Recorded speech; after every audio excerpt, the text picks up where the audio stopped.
Good morning. This is the Eager Beaver Show. You are listening to a True North Eager Beaver Media Incorporated podcast.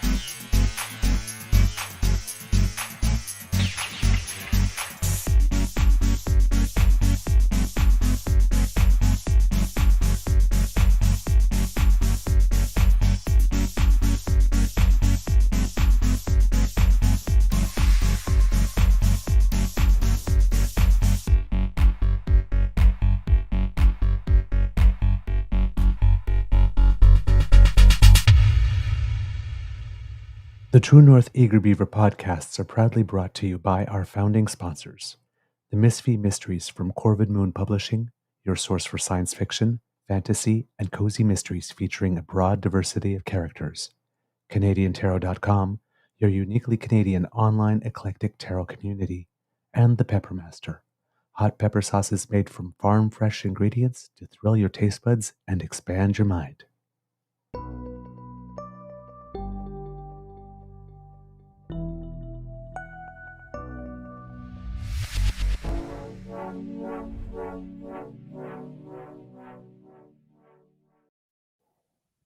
Well, good morning and hello, kids and cubs, and welcome to Season 5 and episode number 781 of the Daily Beaver Morning Show. Always 100% Canadian. Today, recording day is Thursday, November 6th, 2025, and it's going to be a lovely day here at the Beaver Lodge. I'm actually seeing some nice blue sky and a couple of white fluffy clouds. Yesterday turned out to be a quite rainy, gray, and cold day at the Beaver Lodge. Started out well, but took a turn. It rained a lot, actually. I am your host, the Eager Beaver, pronouns he, him, hey, Mr. Beaver, A. And not with me, as usual, is my good friend, Mr. Grizzly. A big thank you goes to our podcast founding sponsors, the Peppermaster, the Misfit Mysteries from Corvid Moon Publishing, and PsychicTarot.ca. Kids and cubs, how is your mental health today? I'm guessing it might be better than Pierre's. I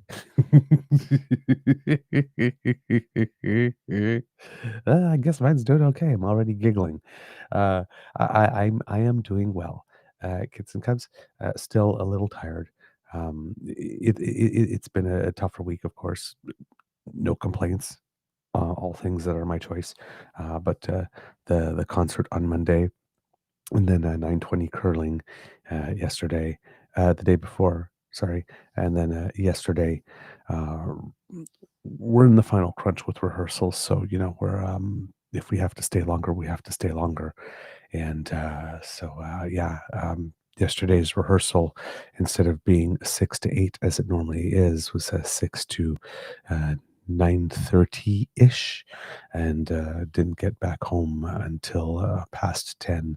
And I tried to go to bed at 10:30, but yesterday, the way that things worked, there was no time in the day um, between the show and the rehearsal to actually had other commitments to actually do a lot to prepare a show. So I had to prepare as much of the show as possible after the curling yesterday. So it was another very short night.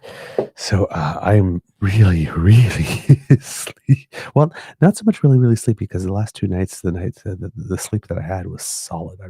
My head hit the pillow and I slept right all the way through, which is very abnormal for me as an insomniac.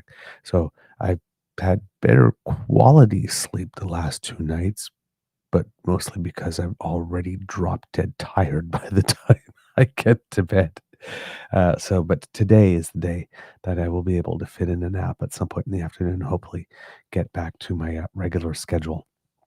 But again, my spirits are really good. Finally won my second curling game of the season. My first win with my two-person stick team partner. We're playing in A division this year, so the first three losses in a row were a little frightening. It's like, no, no, we don't want to go down. So we're in the mix now again. So hopefully we can get a couple of extra wins under our belt because, well, A division is tough competition. We can't expect to win as much this year as we did last year. So Ah, but yeah, we did manage to get a win under our belts. Only my second one of the season. Um, on this one, I can't say anything about the shoes because we walk and push the rock with you know a device that we hold in our hands. So I can't blame trying to get used to the new shoes, but we also have new ice. We brought in a new ice maker last year who was working with what he had because we had already, if you were following us last year, we had started the season in September and we had a really uh, uh, abnormal hot spell in September, and it was making it such that there was so much condensation in the arena that it was leaking from the roof and falling back down on the ice, and the ice was unplayable pretty much. So, and then we had a new ice maker come in sometime after that. So he was working with the base layer that was already there, but this year he got to do his own. And oh my God, um, the ice is very, very, very fast this year. So we have quicker ice, and I have new shoes. So I'm making two adjustments this year. So I'm getting better on the shoes, uh, but I haven't found it with the stick yet anywhere near as much. My takeout weights are fantastic. My draw weights are non-existent. So,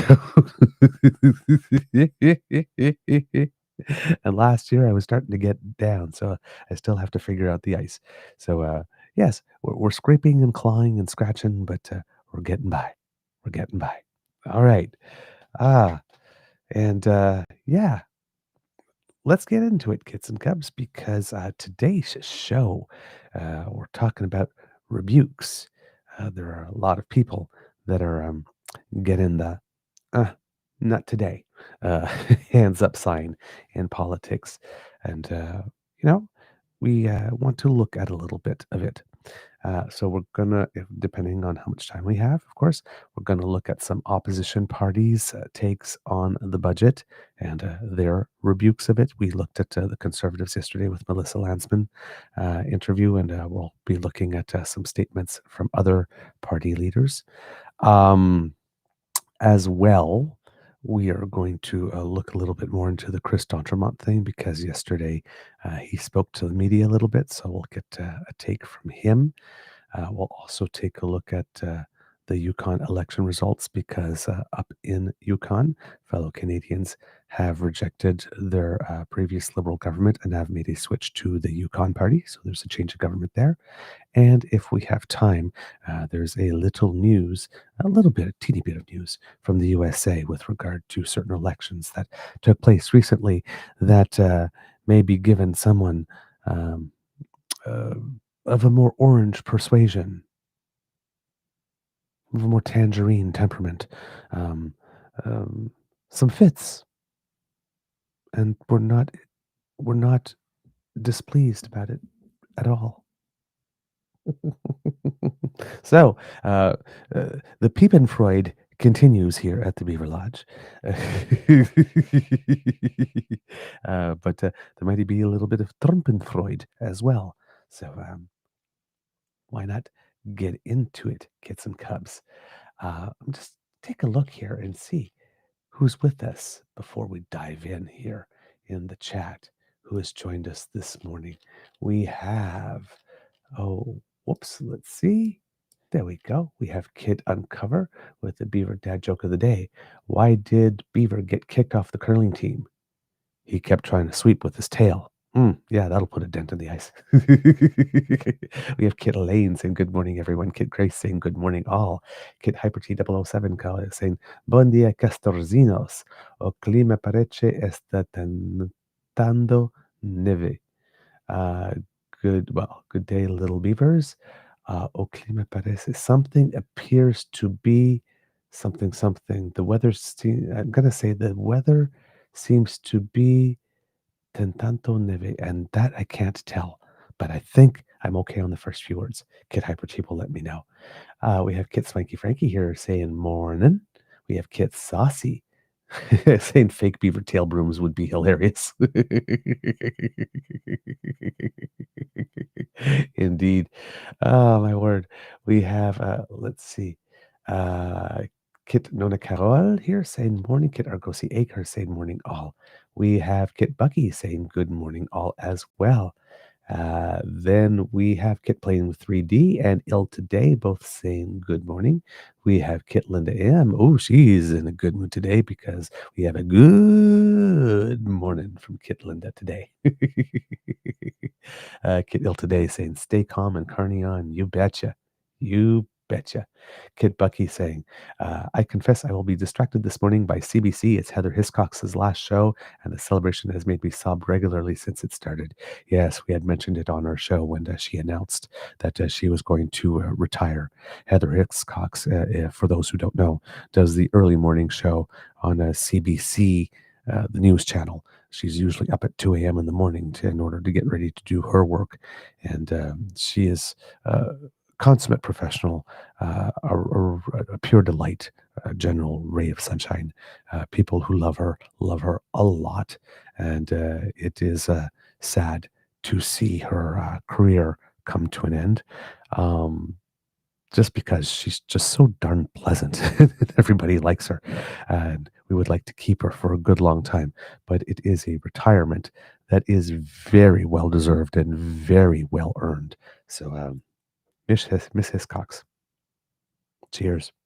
Thank you for a long career of having committed journalism. We are very grateful. Very, very grateful. And Kit Bucky, you are definitely excused. The Queen will never take umbrage at the fact that someone would want to spend a little time with Heather Hiscox, particularly on her last day.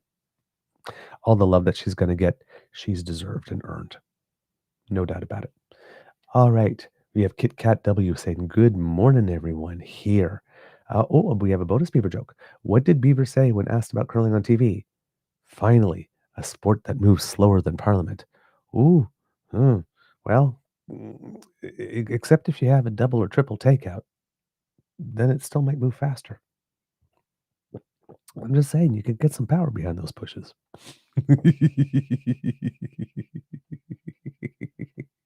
Let's see. Who else do we have in the chat? Is that everyone? No, we have Kit Sean. Hey, nice to see you this morning. I hope you're doing well. I hope that all of yours are doing well too. We have Kit Tom with us as well, saying good morning, friends. Good morning to you, sir. Glad you are here. And then my feed jumped a little bit. Sean going, hoping everyone is enjoying the falling apart of the CPC and maggots. Ah, kits and cubs, y'all are taking as much delight in this as I am. And, well, your queen approves. You definitely have my blessing, kits and cubs, if you're feeling um, s connecting with an unfamiliar feeling with happiness at um, someone who's had it coming for a long time and getting their comeuppance. That's okay. You're allowed to be human. All right. Let's see. Who else do we have here? Just taking a look here. Going through the chat, just making sure I get everyone this morning. I think that's everyone. No, we have Kit Christine with us. Bon matin. Good morning. I not sure if that's a new name for us. I don't really remember it. If you are new to the Beaver Lodge, welcome. Pull up a log. Stay a while. Make yourself comfortable. We hope that you find what you're looking for here. We have a great DAMFAM for you to interact with, and hopefully we'll have some fun as well. There we go. Who else do we have here? Kit Nona as well. Hi. Nice to see you. Don't, please. Oh no, I'm so sorry to hear that you've been really sick.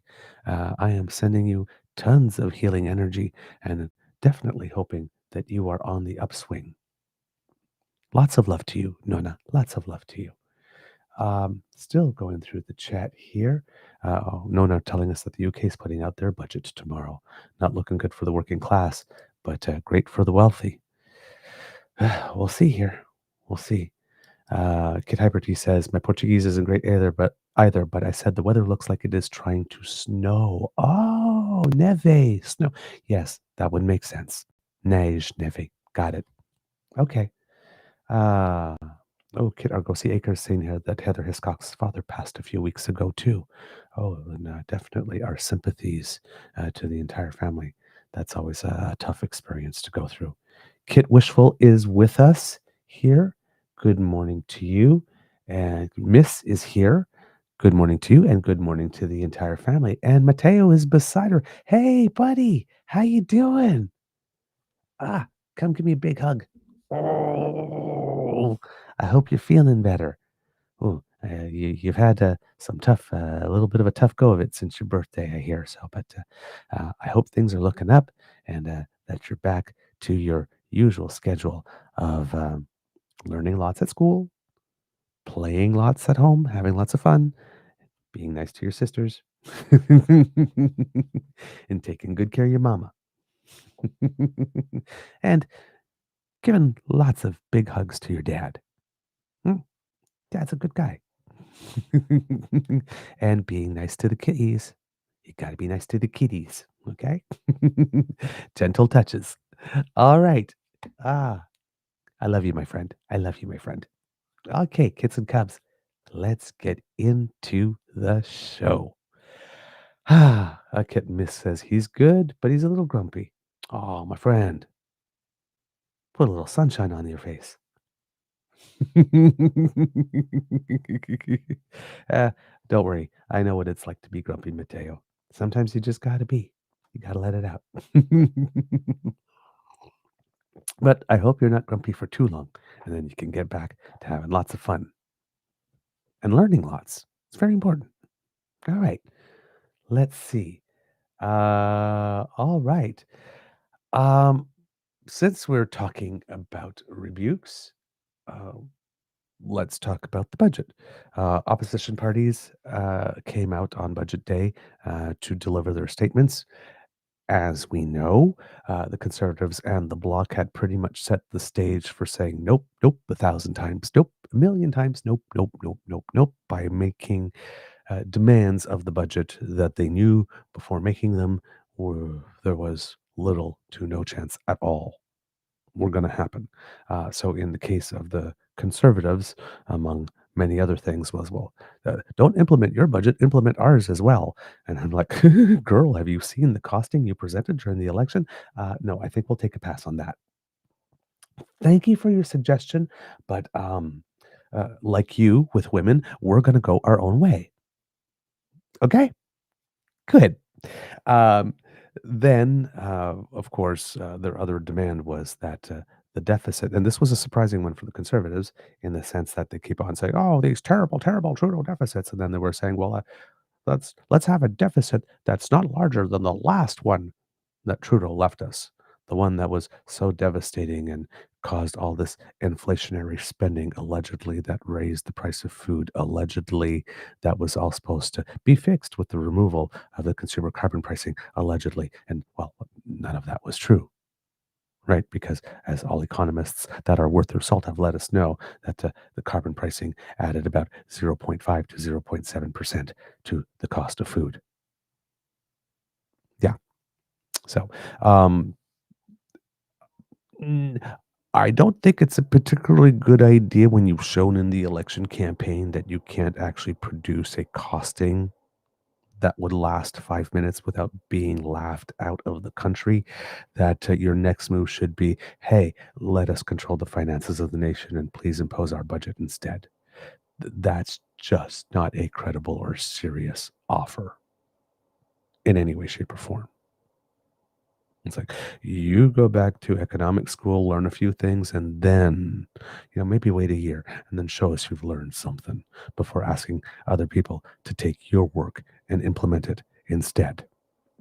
And again, in particular, when your counterpart has a PhD in the subject matter and is a widely respected global name in that particular field,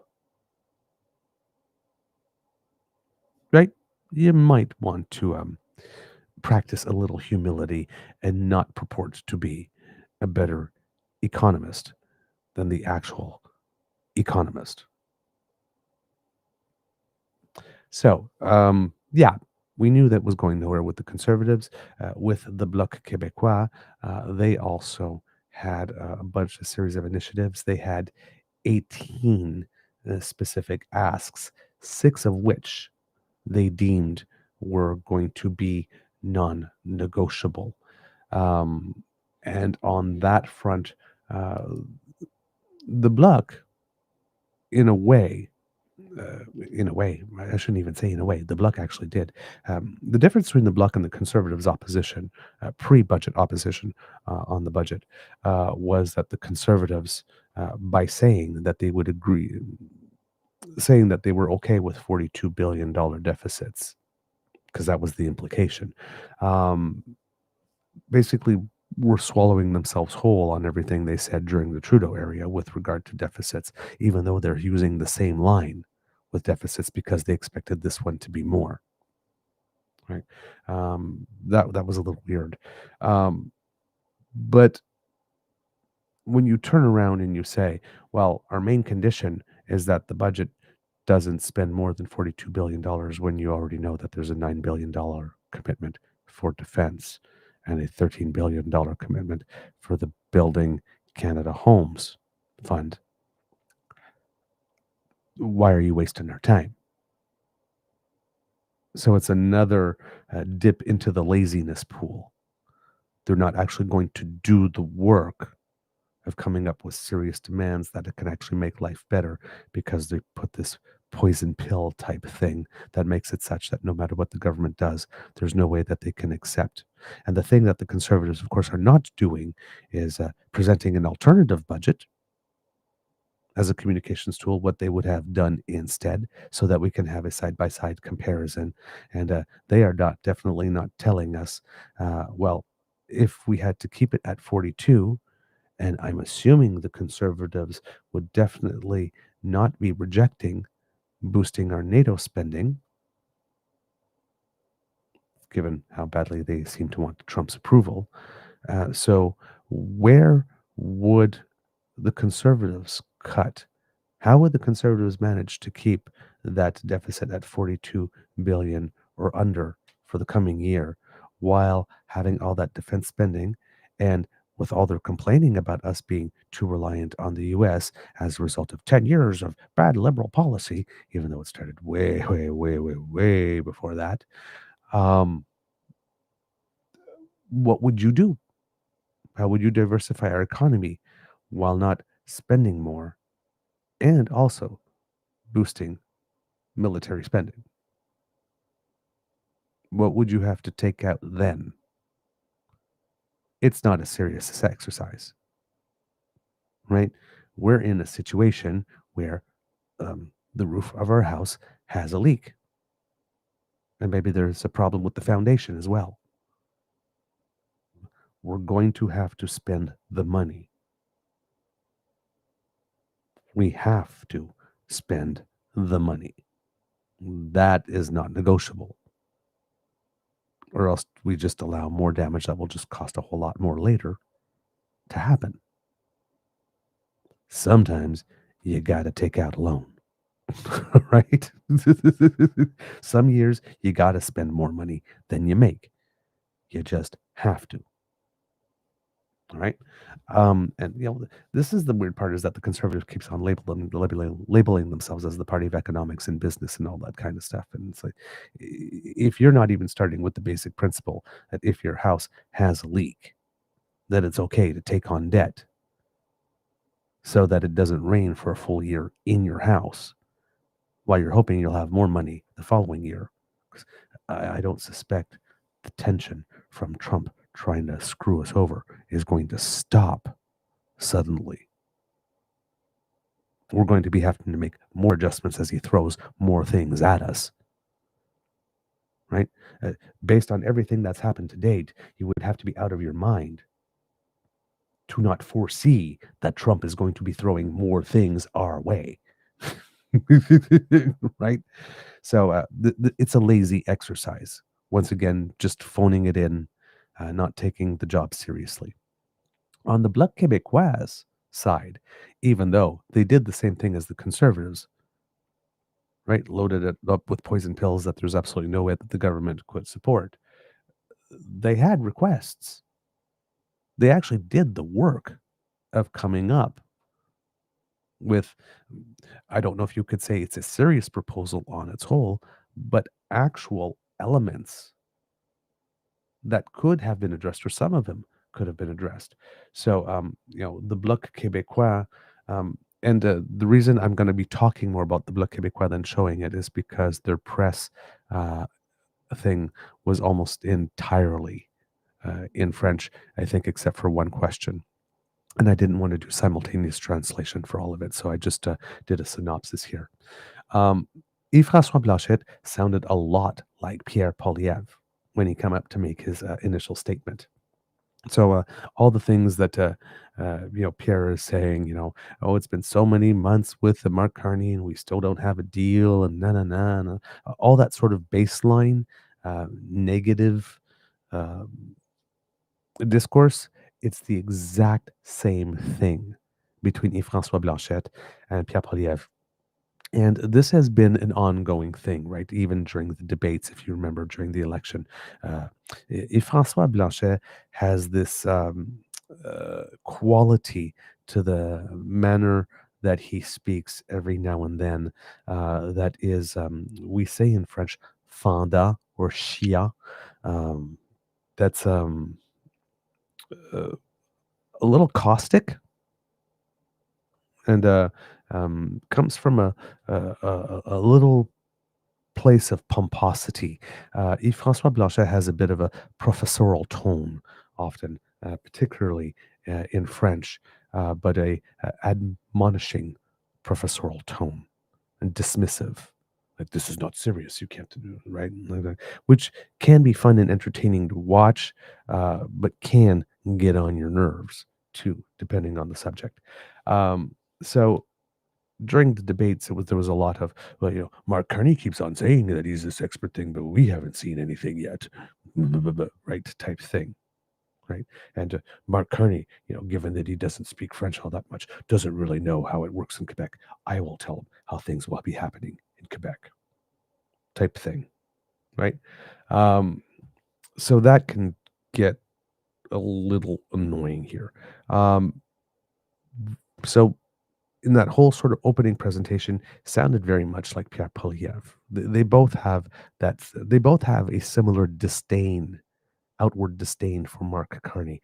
It's just that Poilievre's is way sharper, and Pierre Poilievre has that layer of anti charisma and just nasty all the time, and negative, and you know performative outrage. The Bloc Québécois leader doesn't have that. And the Bloc Québécois leader is not afraid to do the work to find actually legitimate points. Like, again, all through, you have to remember with the Bloc Québécois, the glasses that we're putting on, the lenses that we're looking through, right, is a purely autonomist, sovereigntist, maybe even separatist lens, right, where Canada is the oppressor, constantly trying to infiltrate into areas of Quebec's jurisdiction, and Quebec keeps on having to push. That's always the push away. That's always the lens. But within that lens, what Mr. Blanchet is saying is coherent. And plus, Mr. Blanchet, being with the Bloc, doesn't have to really care about much of the rest of Canada, right? The impacts of his requests. So when he was asked if Bloc MPs had been courted to cross the floor by the Liberals, given what happened to the Conservatives. There was some giggling all around from him and the two people that he had the two MPs that he had standing behind him, saying that there is as much distance between the Liberals and the Bloc Québécois as there is between Canada and New Zealand, geographically speaking, and that he is extremely confident that all 22 Bloc MPs will be voting against the budget. And he had this one of the things about Yves François Blanchet is that he is very quotable. And he basically said in French, they drew up a conservative budget to attract the conservatives, but they did not draw up a Quebec budget. That's some very good framing for what it is that he is trying to do. I have to give him points for that. I don't necessarily agree with the statement that he did not draw a Quebec budget, but that's a very clever framing to put on it. Monsieur Blanchet says that this is a budget that could have been very easily written by Stephen Harper. He might have a point there, or at least had a hand in. Some of the demands that the Bloc Québécois had that were non-negotiable. One was increased payments for seniors under Trudeau, Prime Minister Trudeau, former Prime Minister Trudeau, payments. OAS, I think, payments for seniors 74 and older were increased, but they were not increased for Canadians 65 to 74. The rationale for that was the older you get, the more of your retirement savings you may have depleted, and the more health needs you may have. So therefore, you're more in need of the money. So they targeted it to super seniors, if you would say, rather than all seniors. This has the Bloc Québécois incensed. François Blanchet frames it as a form of discrimination. The Liberals would form it as needs-based. So you have a philosophical, politically philosophical difference here. But Blanchet wants that, and I believe he also wanted a certain percentage boost to the guaranteed income supplement in addition to the old age supplement. So that was going to cost billions and billions and billions of dollars. That would have been a permanent increase annually in the budget, a structural increase in the budget. And it doesn't really do much in this particular era. There's a group out there called Generation Squeeze that have put something out before the budget and after the budget, and I'm hoping to get into that in some later shows because there was some very, very, very good commentary there, stating that probably one of the worst expenses that we could do at this particular time was to put more money to top up those types of benefits for seniors because there's such a crunch with today's youth and that we need stuff for them specifically, and that of all the groups economically, and this does not discount the fact that there are lots of seniors that do need extra help, but the group in Canada that is most closely to having a guaranteed basic income are indeed seniors. So it's not that there isn't a need with seniors, but if you had to do triage and put it on a list of priorities, seniors overall as a group, statistically speaking, are not the group that have the greatest need for financial assistance at this particular moment. There was also the Bloc Québécois wanted a much higher increase in health transfers because the cost of health, of course, is going up more than just the cost of inflation in every province, and whatever increases to healthcare transfers, if there are increases to keep up with inflation or that type of stuff, are not meeting the increases in the cost of the system. And therefore, that means provinces need to dig more into their discretionary funds in order to cover it. And I think the leader from the Bloc Québécois would like the federal government to be covering the entirety of the increases in costs of the system. And that was definitely not going to happen because that would add multiple billions more. And the Bloc Québécois were still, like the Conservatives, putting it in the perspective that the deficit number needed to be lower. So again, where would you have added all this additional spending that the Bloc Québécois is requesting while keeping the deficit at a level that was way below 73 or 78? Again, that probably would have been mathematically very difficult. And Bloc, of course, since it never intends to form government, well, they don't necessarily have to present an alternative budget now, do they? So they can just ask for the moon and stars in this case. Um, There was $115 billion in infrastructure spending uh, discussed in the budget, but of that, of course, not all of it is new money. And the Bloc Québécois leader claims that only $9 billion of that is new money committed for the next 5 years, and says that multiple times that $9 billion amount would be needed for Quebec alone, and therefore it is not a serious offer. Uh, and he also mentioned that the scant details of how the money would be spent in terms of infrastructure was causing much consternation with regard to interference in areas of provincial jurisdiction. The Bloc Québécois also asked for a loan guarantee program to facilitate ease of access for a down payment for younger Canadians if they were going to purchase a household.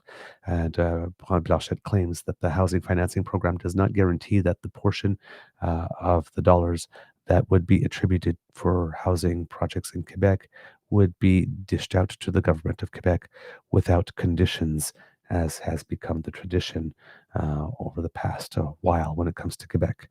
They get the money for the federal programs, but they always have the option to opt out of them and create their own sort of version without any federal conditions, and that does not seem to be the case so far for the housing money. And then he mentions, and on this one, he does have a point. The $4 billion that we took out of our coffers based on a promise from Mark Carney during the last election to give a few additional carbon rebates to Canadians. That was a way to uh, it was an additional affordability measure that was included in the budget to put more money in people's pockets. But the Bloc Québécois claim here is that these were carbon rebates for carbon taxes that were not incurred because the regulatory fee had been suspended. So basically, it was an income redistribution program masking as carbon rebate. And since the province of Quebec has a cap and trade system, therefore had a federal backstop, therefore was not, nobody in Quebec was getting carbon rebates. They didn't get this rebate either. But since it came from the overall general tax pool, Blanchette is saying, well, Quebecers contributed to that overall general tax pool to the tune of about $800 million, but they didn't get to see any benefit because we happened to have adopted a system that works better. Why are we being penalized for that? He kind of has a point on that last one. Um, so those were the main objections from the Bloc Québécois. So as you can see, there are some actually concrete proposals for areas of spending as opposed to the Conservatives, which was much more uh, amorphous as an overall criticism. So one party is doing the work. The Bloc Québécois is opposing and proposing here in a manner that is serious. There are certain things in there that the federal government, if it had wanted to, could have plucked out and put into the budget and say, okay, we're not going to do all of them, but we'll do this one. Right? And they did so for some of the 18 from the bloc, but none of the big six, of course. The Bloc Québécois leader also claims that when it comes to climate change, that the Carney government has only added 4 million with an M dollars of new money going towards climate change. Now, the federal government is representing it as different, but the Bloc Québécois leader points out that all other new spending or spending declared new in the area of climate change is going towards exploitation of critical minerals. So, um, you know, uh, we need to get these minerals that allow us to do things like EVs and, other types of green energy type products. Uh, and those will have a climate impact. But the actual mining of those critical minerals, how environmental will that be? So, gosh, asking that question, and is that really money that we are spending on the critical mining part? Is that money we can actually say that we're spending to fight climate change? Or should we start counting that money once those mines have been developed and we actually take the critical minerals that and the rare earths that have been mined and actually put them into a product that would generate emission reductions? Again, politically philosophical difference, but one you can have a mindful debate on, right? And then all other new spending are going to industries. Mr. Blanchet says that we are being told, always the skeptic, are of an environmental nature. He also has a problem with, because the Bloc Québécois likes to poke a stick in the eye of Alberta with regard to oil and gas because the province of Quebec is almost all hydroelectric at the moment, and therefore one of the greenest sources of energy in the country. So it likes to poke a stick in the eye of Alberta a lot, and mentions that the tax credits that have made it such that over a period of 10 years would give about $8 billion per year to oil and gas companies have been extended until 2040. And then the Bloc Québécois leader, in one of his more quotable moments of his press availability, basically said, "There is nobody on the liberal benches who's under the illusion that we're taking climate change seriously. It does not exist. It's going to be extremely costly. We are going shopping for catastrophes and we're going to have to pay for them. And this government is telling itself climate change does not exist. We're not putting any money behind that." So, um, that's the Bloc Québécois' take on spending. Uh, the actual concrete measures, like for example, the planting trees, the Canada Greener Homes program that I personally benefited from, and that had been was so popular that it was oversubscribed.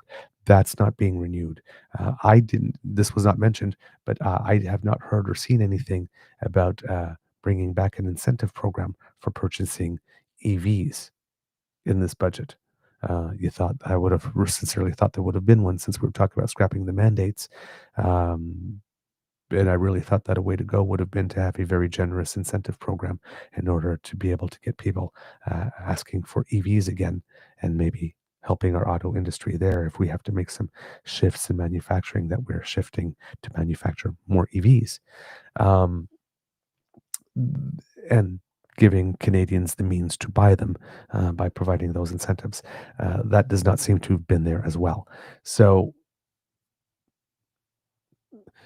uh, it's interesting here that in a budget where we are presenting the difference between operational costs and capital costs, François Blanchet on matters environmental climate change is dividing the spending in that envelope between new money for projects that can actually yield a result in reducing carbon, because it is low hanging fruit. Elizabeth May makes this comment as well, because we're definitely not done picking the low hanging fruit. So we can definitely put some more effort into that, uh, as opposed. Um, uh, I forgot where I was finishing because I went on the aside with Elizabeth May and lost my train of thought there.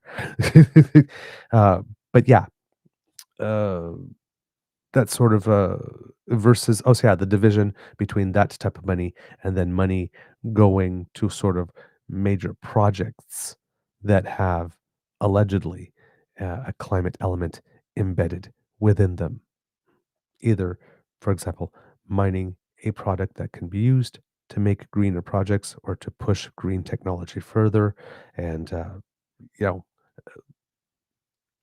and for example, other industries, like for example, the copper mines that are supposed to be zero emission, and the 2 billion for Darlington, because that was another one of his comments.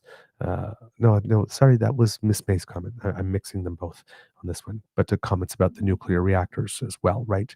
Um, that is money we are told that will allegedly, uh, be green because nuclear energy is more green, but the that's the Bloc Québécois leaders. Like, it's like we are told that these are greener initiatives, but given that they haven't happened, haven't demonstrated themselves, and all that kind of stuff, he's not counting it in that column.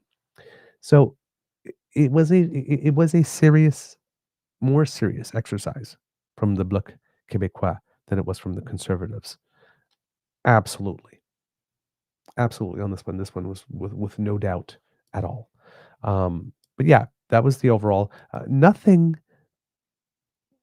out of the extraordinary for the Bloc Québécois leader on this. These are all positions we knew. We could have probably predicted this going in. The Bloc Québécois leader was just, pretty basically, well, we had 6 requests, none of them were met. So clearly, you know where we stand on this budget. It's not a mystery here. Okay. Moving on to the Green Party, Elizabeth May, she had a couple of things that to say that were interesting. Um, the Green Party's typical position is they will not vote for a budget that does not eliminate the fossil fuel subsidies. Pardon me, kids and cubs, I have to cough. Thank you so much for your indulgence there. Mm. I'll apply a little bit of beaver moistener. There we go. Um, let's see here. So yeah, environmentally, they don't vote for budgets if those subsidies to oil and gas are going to continue. And as Mr. Blanchet just mentioned, they're going to be extended until 2040. So that would just give you the impression that, well, it's just going to be a straight no. Elizabeth May does not say a straight, full out no just yet. So I'm going to present 2 clips very quickly, which are part of her initial statement. I have to present it in 2 because her comments were separated by other comments in French. Miss May likes to go back and forth on it rather than doing a chunk in one and a chunk in the other, like Pierre often does. So we're going to start with her initial assessment before she started taking some questions from media with regard to that. And then we will look more at the question and answer period as well, because there was one moment in there. Elizabeth May is another one of these federal leaders who can be rather quotable. She has a turn of phrase every now and then that is quite alluring and that catches your attention. So, kids and cubs, here we go with Elizabeth May. First initial comments with regard to the budget. A short clip. I think if I'm able to, I will just go immediately into the second, and then we'll get back into things. We identified as we read it, this budget is not about even sacrifices across our country. They're generational sacrifices. My grandchildren lose. This government has decided not even to mention our legally binding Paris targets and has jettisoned most climate programs, including the oil and gas cap. The climate competitiveness strategy, so-called, will create large winners in the corporate sector and create more subsidies for fossil fuels. We cut assistance to the poorest of the poor in the developing world. We do have some good things which we identify in our press release, but let me turn it over to Mike for his comments. So that's the first bit. For those who are listening at home, Mike Morris, the former MP for Guelph for the Green Party, who lost his seat by a very, very tiny margin, and who has announced that when the next election comes, that he's staying in the game, that he will run for it again. A great constituency MP, and in my estimation, someone who does deserve to be returned to Parliament at the earliest opportunity. Then Elizabeth May comes back and finishes off her initial assessment. We certainly, I want to make it clear that we, and I, am specifically asking the Prime Minister to think about the fact that he's not the CEO of a company called Canada. He's the Prime Minister of this country with a minority government.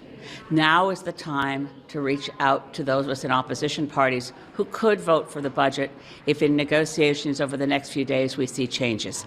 That's a possibility. It's a real possibility. The vote will be very tight. When we crunch the numbers, it's too close for comfort. And this is the time for a Prime Minister, and I really ask him personally to meet, to sit down and talk and find the changes that could be made to where we could cast our one vote in favor of the budget. But that moment is not now. Ce n'est pas possible pour se bouger actuellement. So when she says that moment is not now, not that it's not the moment to have that talk, but that it's not the moment that the Greens could support this budget, right? But she's not saying no. She's willing to have some discussions. Now, I don't know if she's saying, now, I don't know if behind that she's hoping that the discussions are, or, you need to remove those subsidies, which is not going to happen. So what's the point of the discussion? But if she's willing to be flexible on that initial foundational thing that the Greens will never, ever, ever support a budget that doesn't remove those subsidies, there might be a reason for Prime Minister Carney to pick up the phone and give her a call to see if there's a way that he can get that one vote and that he would be one away.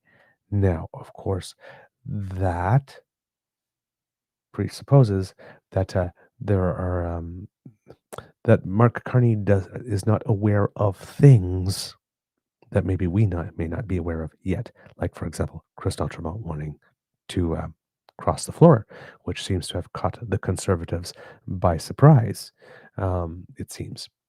There were some rumblings that I've been reading in the press that there were some efforts to try and find out why it was that he was unhappy and maybe fix that. So there was some awareness that he wasn't the happiest camper within the caucus. But that he would decide on the day of the budget to up and leave, probably, or that he was that close to leaving, seems to have caught the party by surprise. So, as I mentioned yesterday, given that there will be no votes this week on the budget, and next week is a constituency week, and then they'll be coming back for the first votes,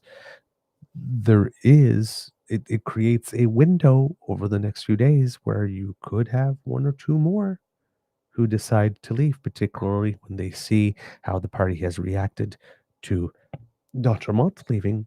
They might be saying, well, if that's how they're going to speak about me when I go, what's the point in me really staying? So we'll see. We'll see there. But if the Prime Minister let it stand that that there was a possibility that there were indeed more. Yesterday seemed to suggest that there possibly could be more. And also, the number we had been hearing up until to date was up to 5 around the time that Podiev made those terrible and ill-advised comments about the RCMP. There was talk out there that there were up to 5 MPs who were expressing concerns. Yesterday was the first time I heard a number that went up to 7.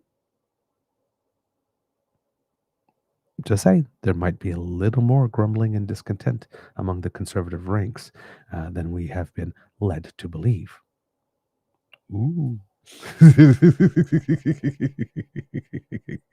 So if Mark Carney happens to know something else, knows that he does have the 2 other votes or 2 that are going to cross over or anything of the sort, then it's probably not as imperative for him to reach out to Miss May. But if he actually does need that vote, there could be some terrain d'entente there. So you never know. All right. The next thing Miss May had to say here, she was basically asked point blank how it is that she would vote on the budget. And I believe here at this time, she might have added a little more to her invitation to the Prime Minister here. So let's take a look. On the budget. Absolutely. There's no way that we can, as Greens, vote yes on this budget. But I want to emphasize there are several days in which this budget can be negotiated and amended before it goes to a vote. And that's something that doesn't get discussed much. I am surprised that Mr. Carney has not reached out, or that more of his ministers haven't reached out to say, what would it take to get Greens to vote for this budget? In the same way I hear from friends in the New Democratic Party, they haven't felt that there's been an effort to get us on side early on.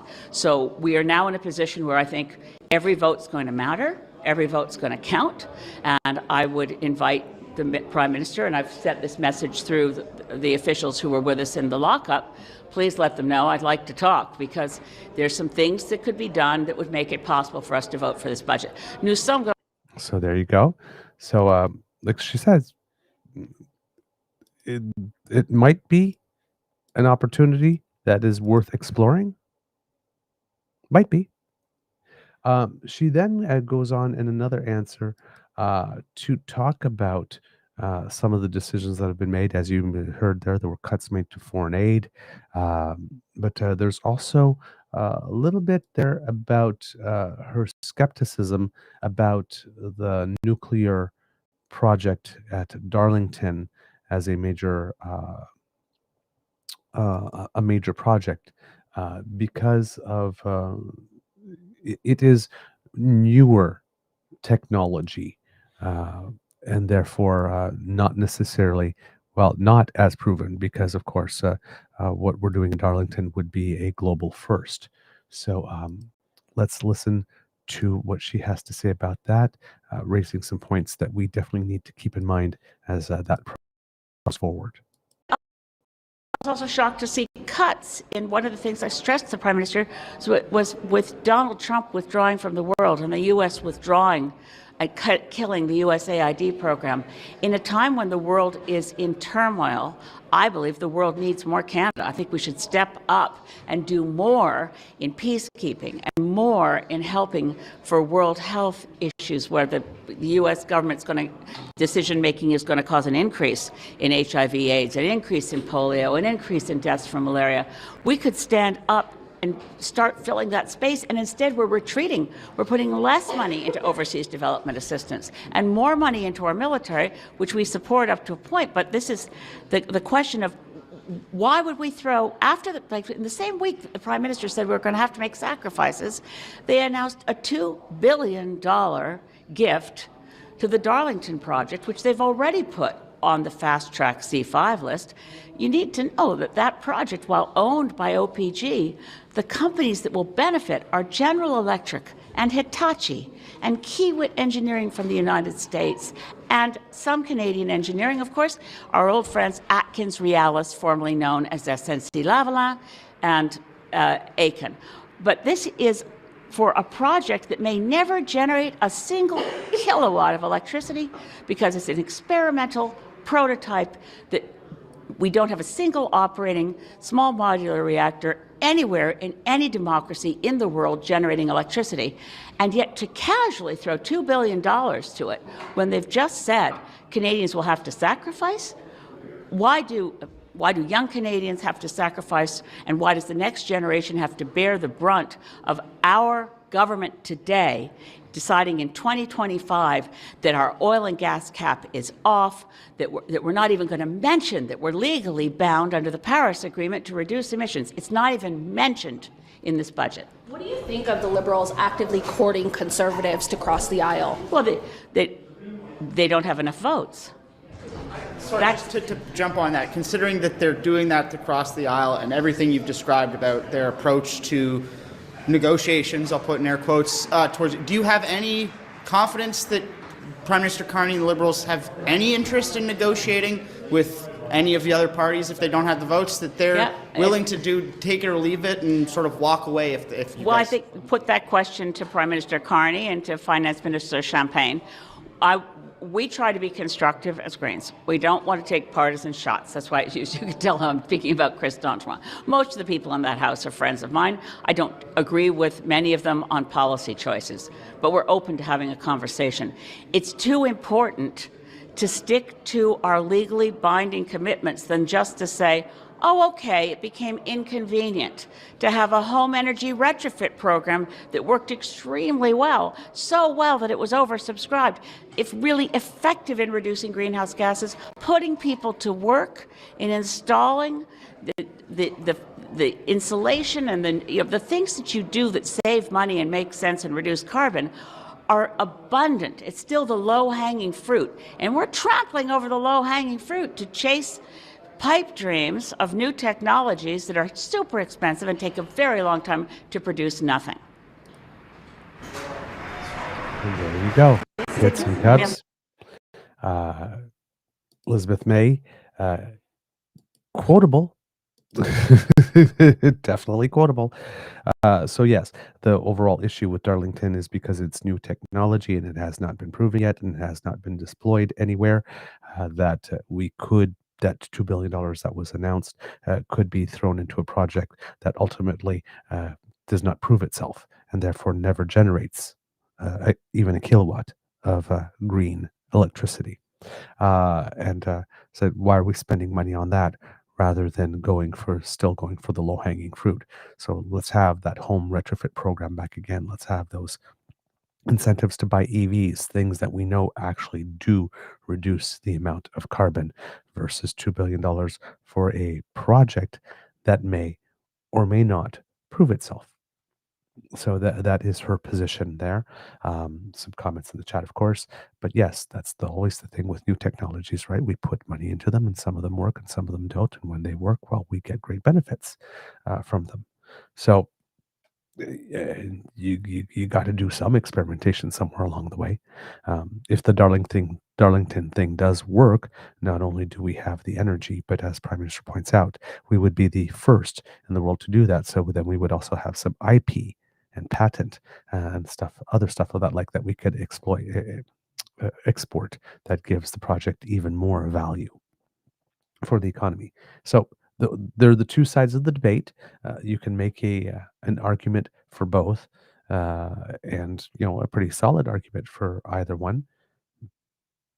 But the path that we have decided to go down, it seems to be, is to try to pursue small modular reactors as not only a green strategy, but also as an infrastructure project, also as a project that would use Canadian steel, aluminum, and all that type of stuff, but also as a project that would create additional exports, not only the electricity, probably isotopes as well, hopefully, but also, like I said, the intellectual property that goes around those types of nuclear reactors and installing them and operating them, running them, and all that type of stuff.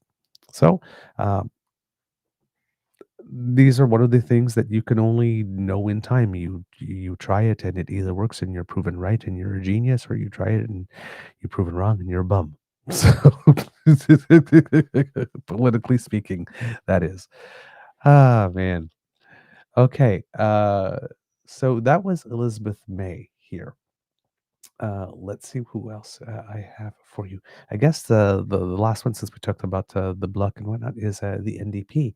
So we have Mr. Don Davies here.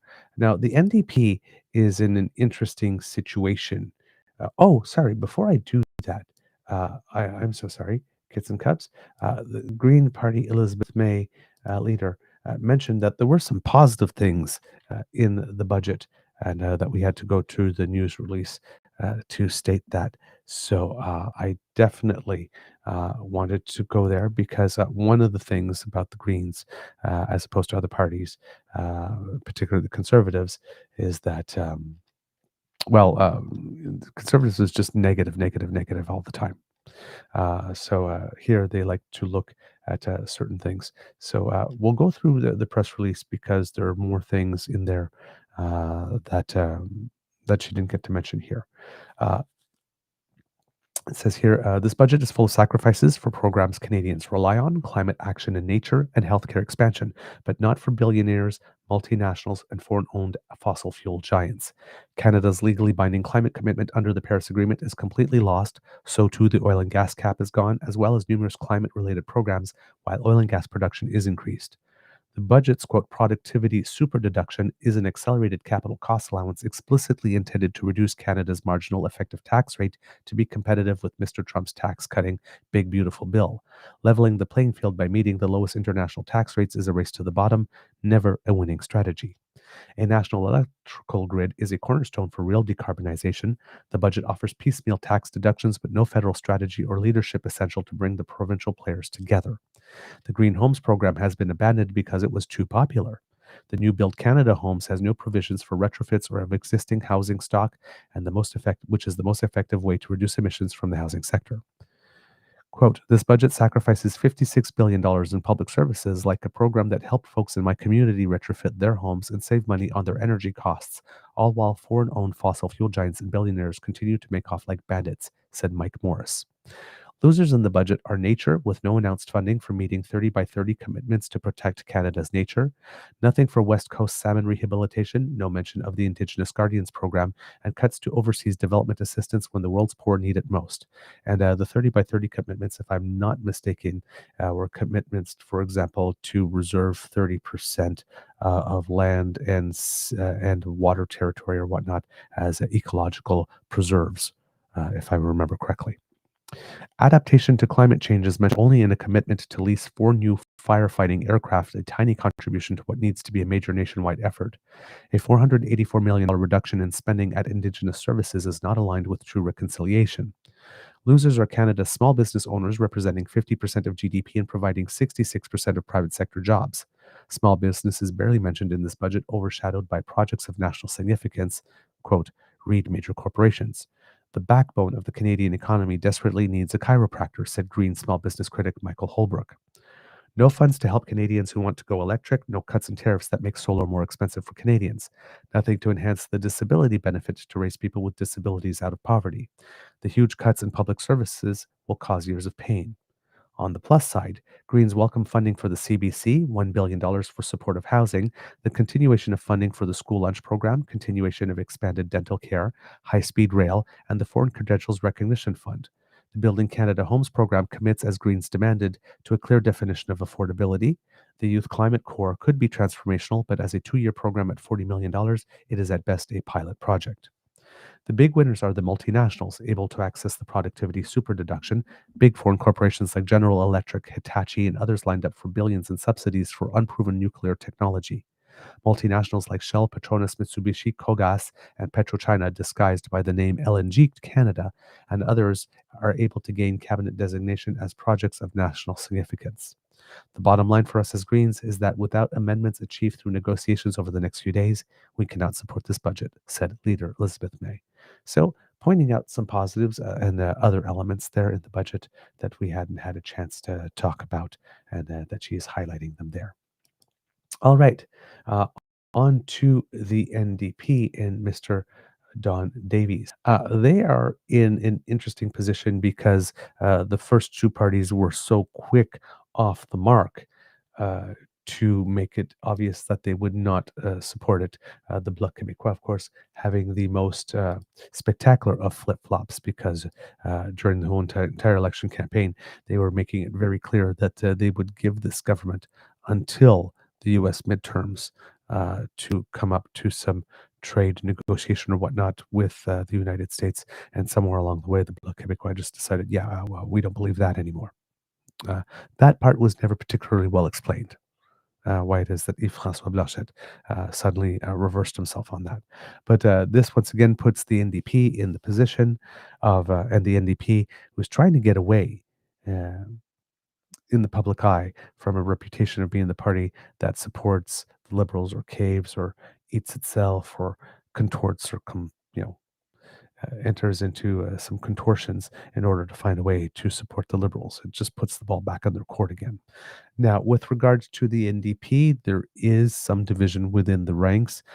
Mentioned and it seems to frequently fall along the same lines as the debate that led to Don Davies being chosen the leader, which did not make happy three of the 7 members of the caucus, who happen to all be racialized women.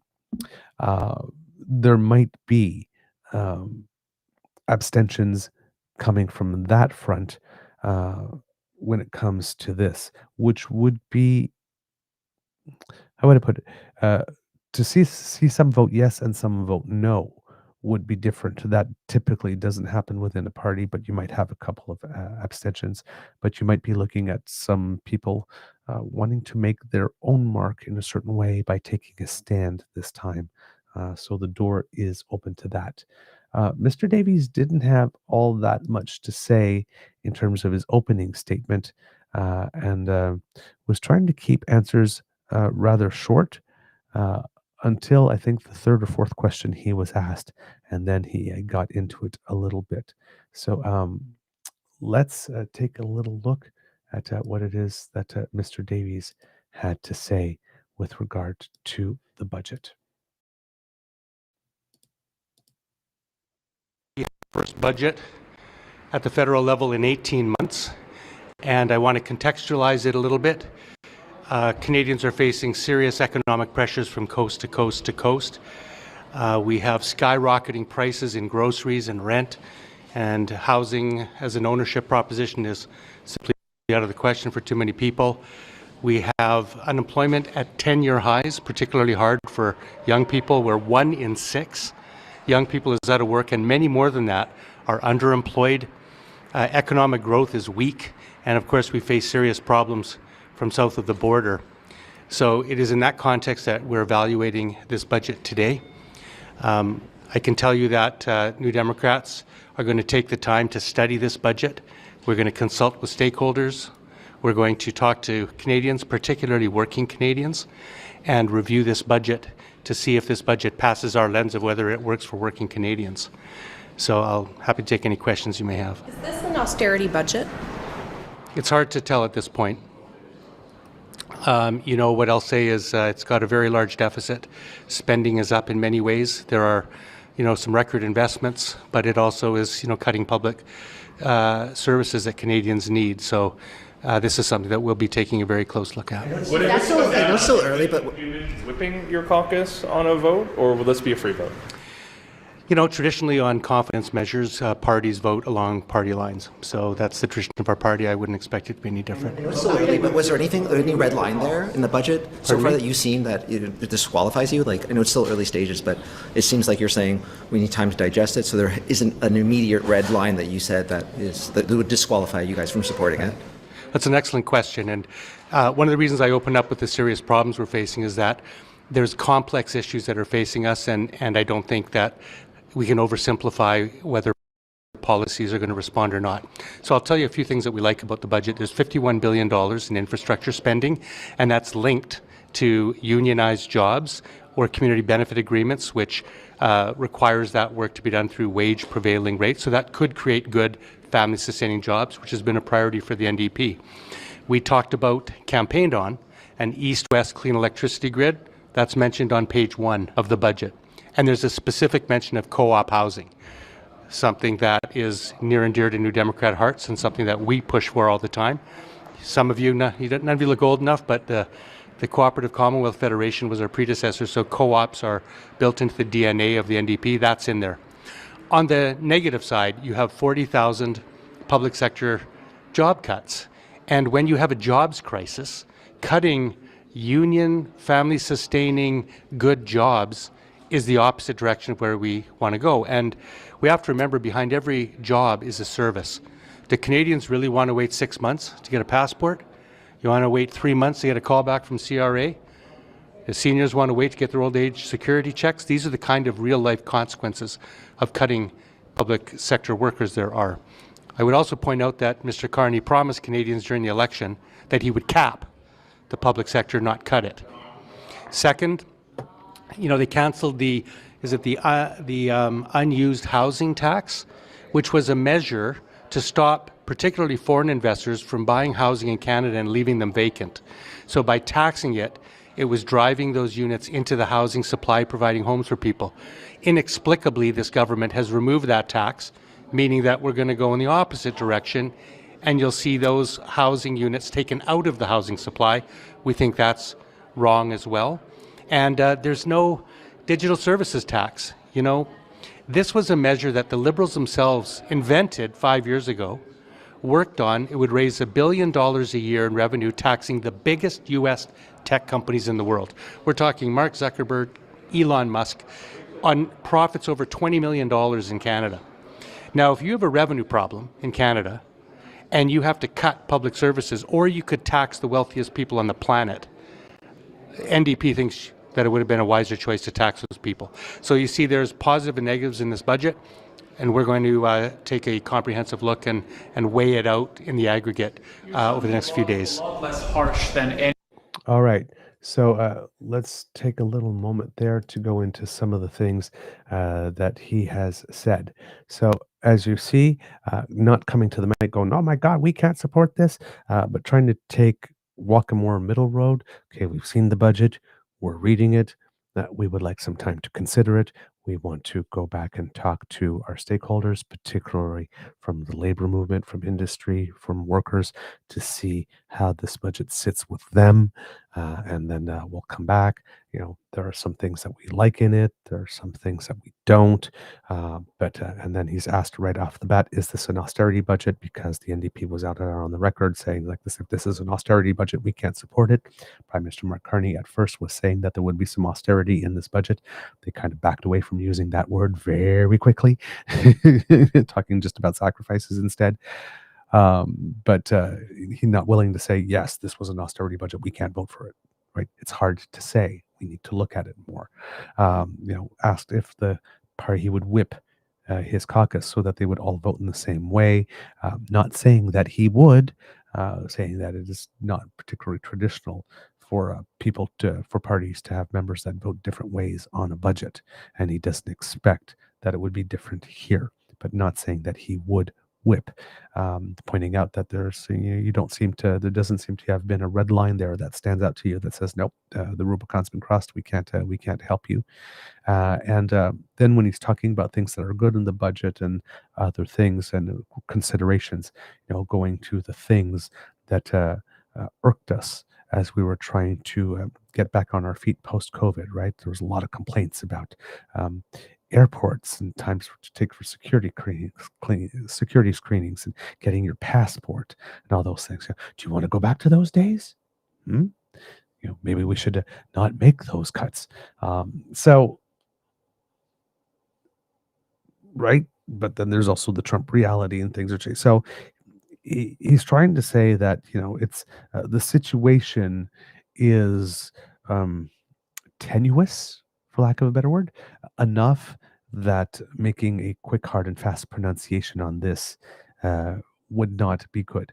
But you can see all the ways by not giving definite answers that he is opening the doors to creating a permission structure for there to maybe be some abstentions or something of the like, right? Says there is co-op housing and we do support that. There is, So he's in a tricky dance, right? Because the NDP just cannot, it's not going to help them, they believe, to look like they're the ones that gave the permission structure for this budget to go through. I don't think it's necessarily a bad thing. My personal belief is that Canadians wouldn't want to go into an election now. We just had one. We elected this person to do a mandate. We are a fair play country. I doubt there's very few people in the country who are of good faith that turn around and said, 6 months, time's up. You didn't get it done yet. Got to go try a new guy. I think Canadians are a little more realistic than that. So I don't think that the NDP would have much to lose on a PR basis in terms of supporting the budget, even, but they would maybe on a partisan basis, who knows, but I don't think so in terms of an overall government population basis. but like was the case with the supply and confidence agreement, would they gain any public favor or support as a result of doing it? Probably not. Now, of course, my personal hypothesis is that the reason the NDP didn't get any boost with regard to the supply and confidence agreement is that they refused to lean into it. So, yeah, we did that. Yeah, we're collaborating with the Liberals. Yeah, you got pharmacare as a result of our collaboration. You're welcome. Right? They did we had to force Liberals to do it, and kicking and screaming. If it weren't for us, we did it alone. We made them do it. And nobody ever bought that. So they could have gone down the line of increased cooperation and what stability it provides and what benefits it provides for Canadians. And they are happy to be a proud partner because Canadians sent them the message with the minority parliament that they wanted parties to stop posturing and get down to the work of working together to make things better. And had they committed to that path all the way through, because who knows where they would have ended up. But they didn't. They tried to do the supply and confidence agreement while still practicing politics as business as usual, and it didn't work for them. And at one point, people just couldn't see them as a serious alternative. It goes on here, and in this next answer, you can see again Mr. Davies opening the door to create a permission structure here. So let me make sure that I've switched the screen so that you can see him and hear him. I remember this time Kits and Cubs had this. Any of the other opposition parties, I gotta say, are you telegraphing you guys are going to vote for this budget or just be absent on budget vote day? No, we're just more rational maybe than the other parties are. You know, we're not telegraphing anything. I'm a Jack Layton New Democrat. We came to Parliament to make Parliament work. We want to be propositional, and we want to give this budget the serious once-over that it deserves. And we want to consult with Canadians. You know, so I think that's what a responsible opposition party does, and that's what we're doing. You didn't answer my colleague's question earlier. Will you whip your caucus? Just not what's your expectation of how caucus will vote. Will you whip each member of your caucus and force them to vote the same way?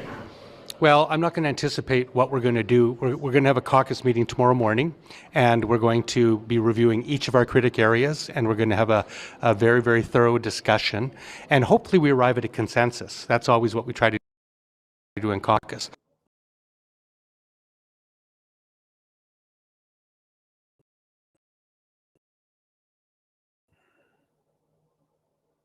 I have.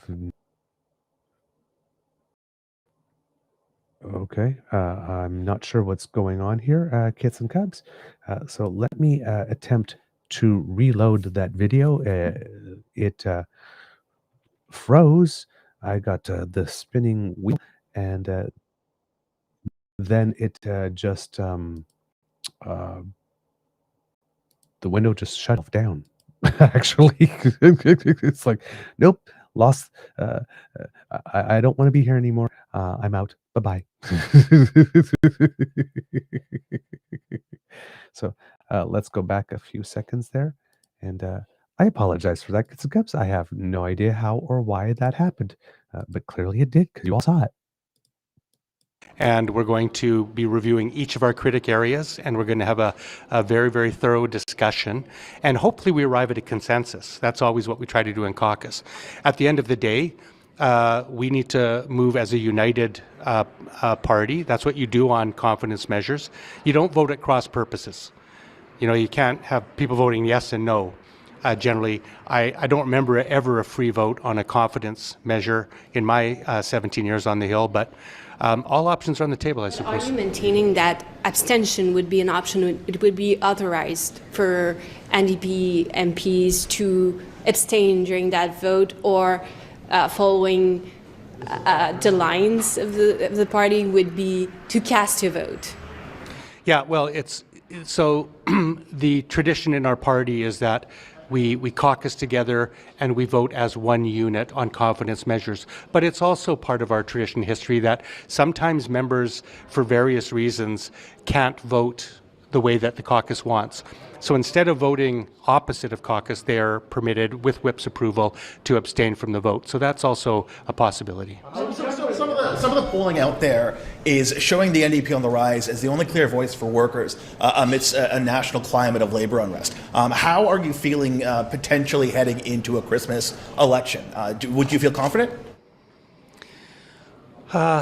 Well, I think our message is getting through. You know, New Democrats and I in particular, since I was appointed leader in May, have made it my #1 priority to reconnect with the working class in this country. And I've been dogged on that. We want to be the voice of working people. It's why our party was formed in 1961. By working people, for working people. That is our explicit raison d'etre. And I'm glad to see that that message is getting through, and I think that trend will continue. What do you make of the climate competitive strategy? Do you see it as a negative sign that the Carney government has yet to condemn Alberta for using the notwithstanding clause to force 51,000 striking teachers back to work? Well, you know, we're the party of labor, and I don't like or support any government ordering legally striking workers back to work. And it's been I think a very, very discouraging and frankly inappropriate act by the Carney government Liberals to continue to force legally striking workers back to work when it's their constitutional right to strike. So, yeah, I mean, you know, I think Mr. Carney's acting to type. You know, they ordered postal workers back to work, rail workers back to work, port workers back to work, flight attendants back to work, who are legally on strike. So ordering teachers back to work, when the Conservative Premier of Alberta does it, it's wrong. When Mr. Carney does it, it's wrong. And I would say if Canadians want a government that respects workers' charter rights to strike, they should vote NDP. Just at first glance, what did you make of the climate competitiveness strategy? Okay, so there I just wanted to point out that in all the question and answer periods, Mr. Davies was the only one to get a question on something that was outside the scope of the budget there.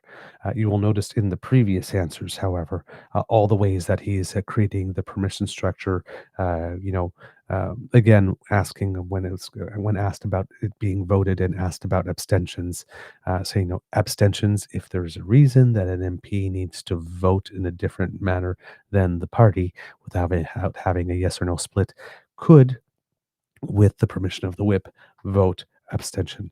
I was hoping for a follow-up question saying, is your whip, not necessarily have you given permission to your whip, but is granting abstentions an option that your whip considers on the table in this case? To get, if you want to dig a little more and see about the willingness, because if the whip has to give permission, then let's ask about the whip's willingness or inclination to grant permission. It would seem to me to be a good follow-up question here. So let's see. Go back a couple of seconds here, just to make sure that we get the question. Oh, and of course, let me make sure that we go back to the screen. There we go. Charter rights to strike, they should vote NDP. Just at first glance, what did you make of the climate competitiveness strategy?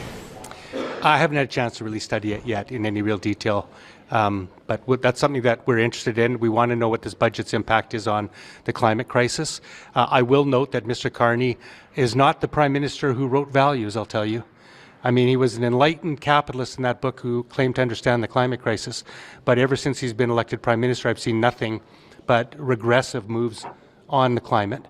Whether it's, he canceled the carbon tax, then he weakened the EV moratorium. Then he started questioning whether our emissions targets were there. And I did notice one thing in the budget where they're eliminating the greenwashing provision in the Competition Act, which would have reversed the onus and made people who claim that their product or service is good for the environment have to prove that instead of the other way around, namely oil and gas companies who run ads saying that clean natural gas or that kind of thing. That's taken out in this budget. which is definitely a regressive anti-climate move. Can you just explain very quickly how the party of unions, the Progressive Party, could in any scenario vote for a budget that includes 40,000 job cuts and nearly 60 billion in public spending cuts? Can you just explain how in any scenario you could support a budget that has those two things? Well, that's way too broad of a question. That is obviously a very, very significant factor to us. I do note that those jobs are intended to be cut largely through attrition and retirement, 40,000 over 3 years. We think it's the wrong way to go, though. And that's a very important factor to us. On the other hand, the infrastructure spending, may create tens of thousands of unionized jobs as well. So we're going to have to balance these things out. We're going to have to study the budget. And, this is not an NDP budget. Okay? This is a Liberal budget. And this is what you get when you elect a Liberal government, is you get cuts to services and you get sacrifices that are to be made by working people, while the richest people in this country are left scot-free. And that's not an approach that we support. You talk about being pragmatic. For you personally, how does this budget compare to your expectations going in? Did it exceed your expectations? Did it fall short? It's too early to tell. I mean, I've come out of lockup an hour ago. It's funny, every time I say this budget's as thick as a phone book, I see half the people saying, what's a phone book? And I realize how old I am. But it really is a complex document with a lot of moving parts to it. So I haven't formed an expectation yet. That's something I want to do with our caucus tonight and tomorrow, and with Canadians in the days to follow, and we'll have an answer shortly. We're hearing some Conservative MPs might join the Liberal caucus. Chris D'Entremont is one of them, possibly. What message does that send? And would it be appropriate as a way to try to get a majority for the Carney government? Well, it sends a message that not all's well in the Conservative Party, I think. It shows that there are some cracks, I think, opening. I mean, I thought that Mr. Poilievre's comments a few weeks ago about calling the RCMP leadership despicable and actually inferring that his political opponents should be jailed were totally inappropriate, and frankly channeled Donald Trump, who has weaponized the judiciary and police forces of the United States against his political opponents. Totally inappropriate. So it doesn't surprise me that that has caused problems among some people in his caucus. And but I'll leave that to him to work out. Are you worried for your caucus? And your MPs can maybe cross the floor? I have nothing but the strongest admiration and faith for everyone in my caucus. So thanks very much, everyone. Thanks. So there you go, kits and cups. More from him in that last little section. I have to commend Mr. Davies, because he is walking a very tight line here. And how would I put it? And the ball has been unceremoniously placed in his court. He has a lot of things to juggle. And approaching this with, we're going to try to be a rational party, and we're going to try and do the opposition job as it was intended. Right? We need some time. We need to think it over. We need to be, we can't have a reflexive answer. We need to reflect on it. We need to talk to people. There's some stuff here that makes us nervous, but there seems to be a push to create some good union jobs. That's something we support. So there's a little bit from column A, there's a little bit of column B. We're going to have to look at it all and see on balance where it is that we stand. Maybe there will be the opportunity to vote abstention, but we're not going to say we're going to whip it now because, we haven't made a decision. Yeah, he's it's slippery, yes, and not 100% not 100% firm, yes, but it is clear the rationalizations are not far-fetched. It's all very responsible and cogent. It's not satisfactory for people who want instant gratification and want an instant yes or no now and hard answer and like more conflict, all three parties said that they were not going to do it. What are you going to do now? Bum, bum, bum type thing, right? That media likes to do. So they're really taking they're playing the hand that they were dealt the best that they can here. And I, you know what? It was a tough line to walk, and he walked it while seeming reasonable, not far-fetched, staying in line with a little bit what we know to be true of the NDP. And then, of course, the final question, and these ones about Chris D'Entremont, um, I consider these when I say that he was asked a question that had nothing to do with the budget. Everybody was asked about Chris D'Entremont thing. I could still consider that a budget-related question. In this case, even though it doesn't have to do with the content of the budget. But when he was asked about the Alberta Teachers Association, that was the only question that was asked of the other three opposition leaders that didn't have anything to do with what happened with the budget or Chris D'Entremont on budget day. So yeah, again, all three leaders from those opposition parties, you can see the contrast in style right away with the Conservatives. Now, we didn't show you Mr. Blanchet, but again, attitudinally, in his tone, in his pacing, and everything, very similar to the other two. Didn't stand out in any particular way in that sense. Wasn't trying to draw attention to himself. Wasn't trying to make a scene. Any of that type of stuff. So just their reasonings, what they were looking for, matter of factly, plainly, yes or no, why they can, why they can't. Any of that. Not like Melissa Lantsman in that sort of interview there. Trying to take control and suggesting that, like this, gee, I hope we're going to talk about something other than Chris D'Entremont, like this, we have some very serious stuff. None of that sort of posturing and stuff going on from them. So yeah, overall, solid responses within the various lenses that each of these parties bring, coherent with their lenses. Nothing outlandish, no big claims here, right? Nobody came to the mic saying, Mark Carney's trying to enrich himself with all these projects and all this spending. Look how much is going to go to Brookfield and stuff like that. They came at it as a serious exercise. So the leaders of the three opposition parties, not the official opposition, but the other ones, I have to commend them for having taken this relatively seriously and for bringing up points that we actually can discuss and that have some anchoring in an observable reality. Okay, kids and cubs. Speaking of Chris D'Entremont, well, why don't we hear from him? Since we're talking about him, as you know, kids and cubs, Chris D'Entremont is an MP from Acadie Annapolis in Nova Scotia, who announced a couple of hours prior to the budget being read, and it was carried in Politico, that he was considering moving to the Liberals, but wanted to see what was written in the budget first. So again, a bit of a responsible take to it. And it wasn't done in the sense that we didn't just announce that he had already become part of the Liberals. It was the first he was considering.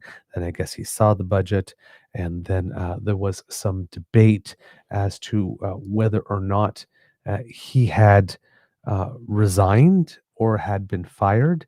It has been made clear since that he had resigned, and that was confirmed in the interview with Melissa Lantsman. Sort of like, so I wanted to be very clear. We didn't push him out. We didn't push him out. No. So she wanted that to be clear, that he left on his own. So, okay. And then we knew that he wasn't going to step down as an MP, which was good. But there wasn't any sort of like, I'm going to sit as an independent, but there also wasn't, I'm joining the Liberals. That was up in the air for a little bit. And then later on in the day, we found out that he was indeed going to cross to the Liberals. So in that sense, on the day of, um, there were 3 moments in the day where that issue got pulled focus from what the Conservative response was going to be on the budget. So, in terms of getting maximum impact for destroying whatever it is that the Conservatives had planned to do on that day, he really nailed it. He issued a statement, and here it says, today the Liberal Party issued the following statement. Sorry, not he issued a statement from the Liberal Party.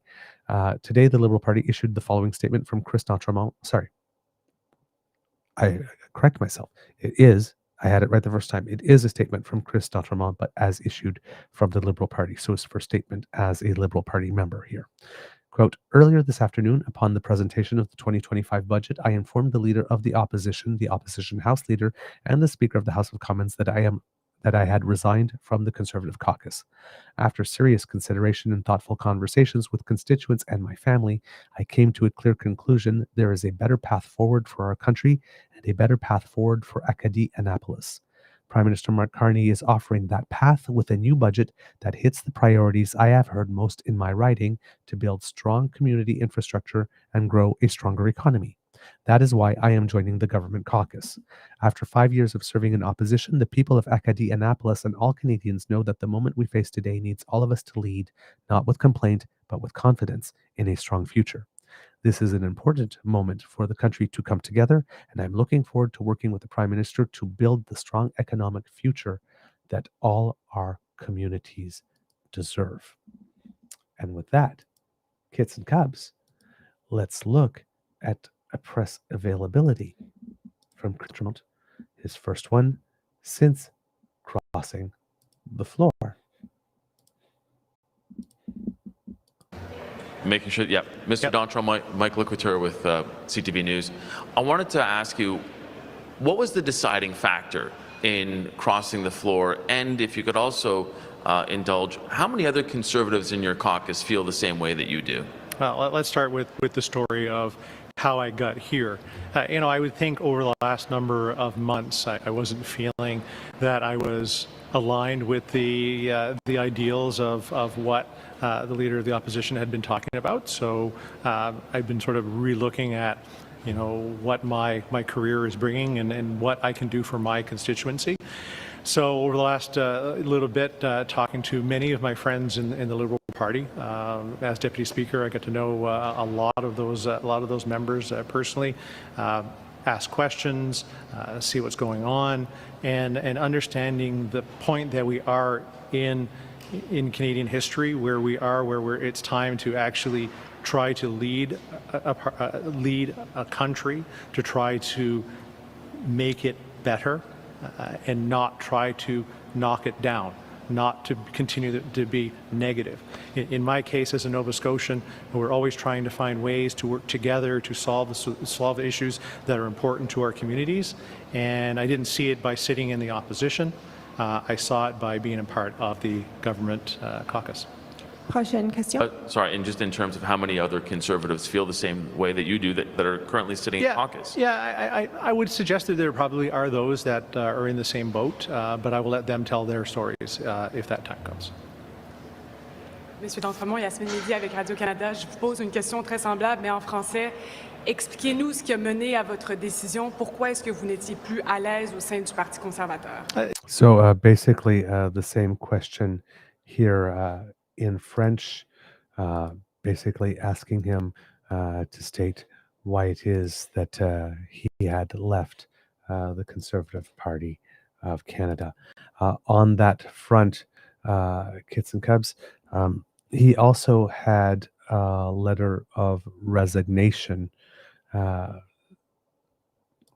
stated, that was released, and very, very curt. Ottawa, November 4th, 2005. Mr. Poilievre, please accept this letter of resignation from the Conservative Party of Canada and the Conservative Caucus, effective immediately. Sincerely, Chris D'Entremont, MP, Acadie Annapolis. Yeah.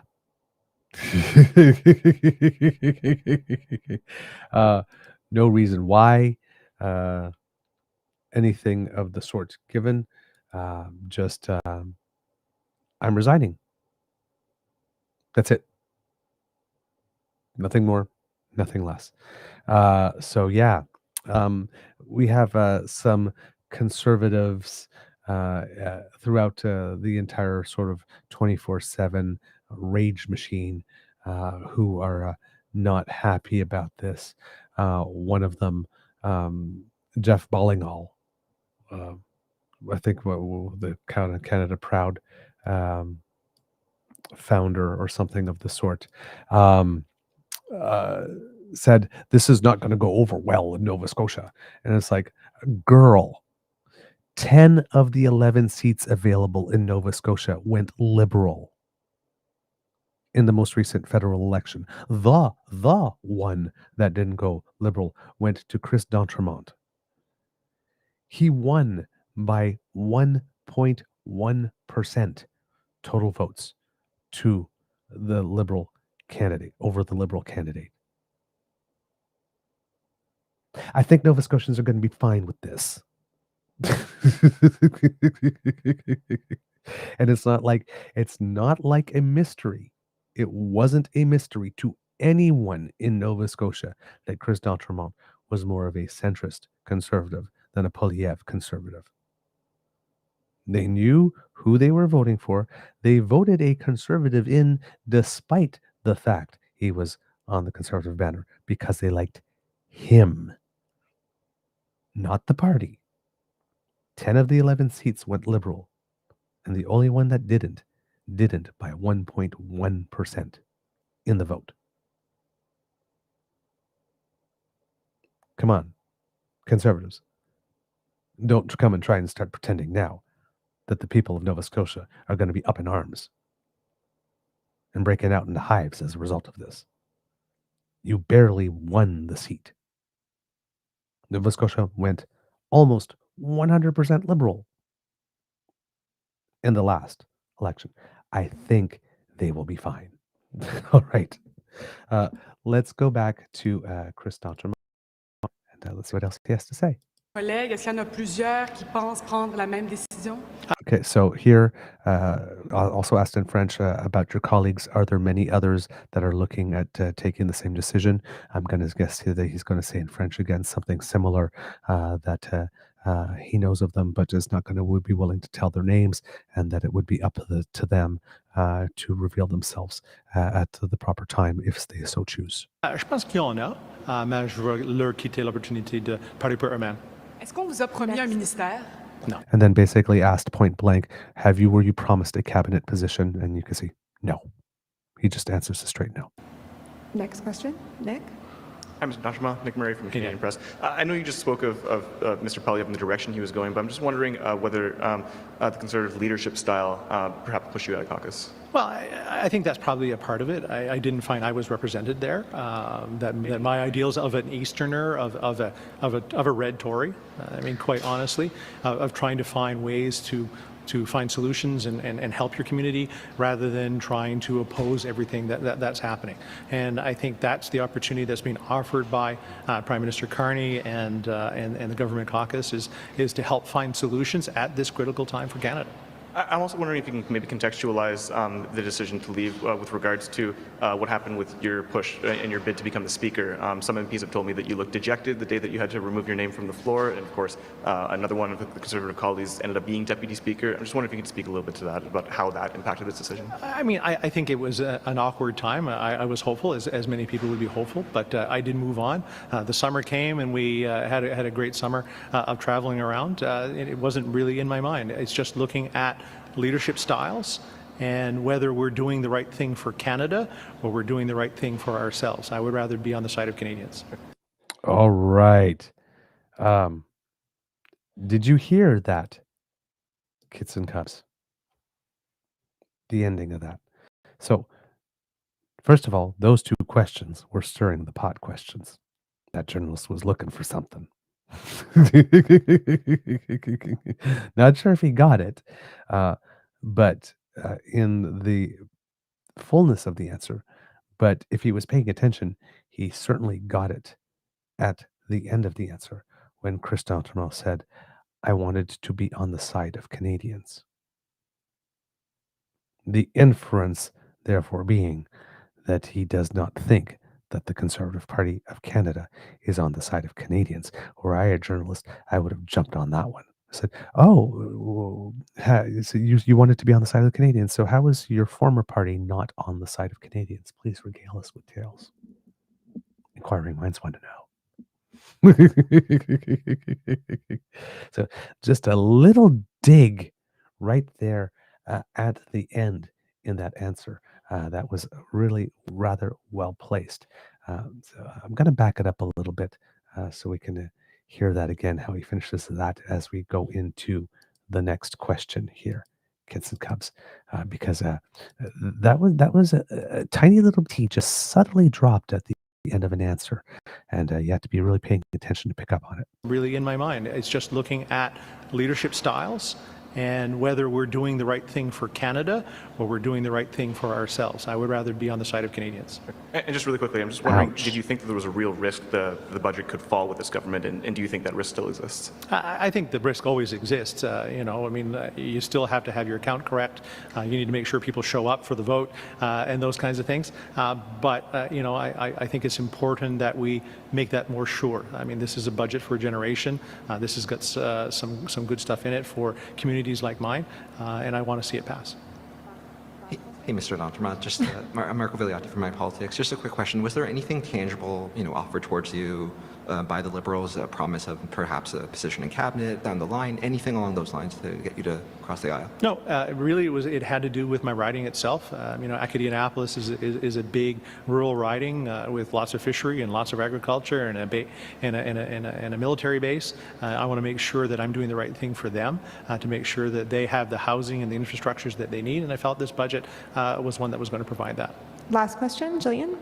Some of your former colleagues have already been reacting to this news. They've called you a coward, disingenuous, and disloyal. What's your message to your former colleagues? Well, I think they should look at themselves and see if they're offering the right thing to Canadians, of trying to build for the world.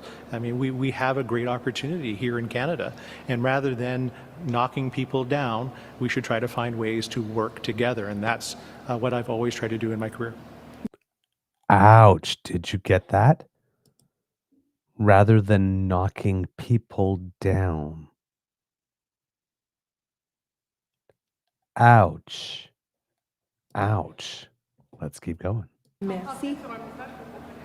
C'est vraiment, on a besoin de garder à eux, de voir si on veut travailler ensemble pour bâtir un nouveau Canada, un Canada plus prospère, ou, comme on dit en anglais, knock down. On n'a pas la chance de faire les deux. On a besoin de faire un. Et moi, je pense que c'est pour le Canada. Merci. So I was not able to hear what the last question is, but by the answer,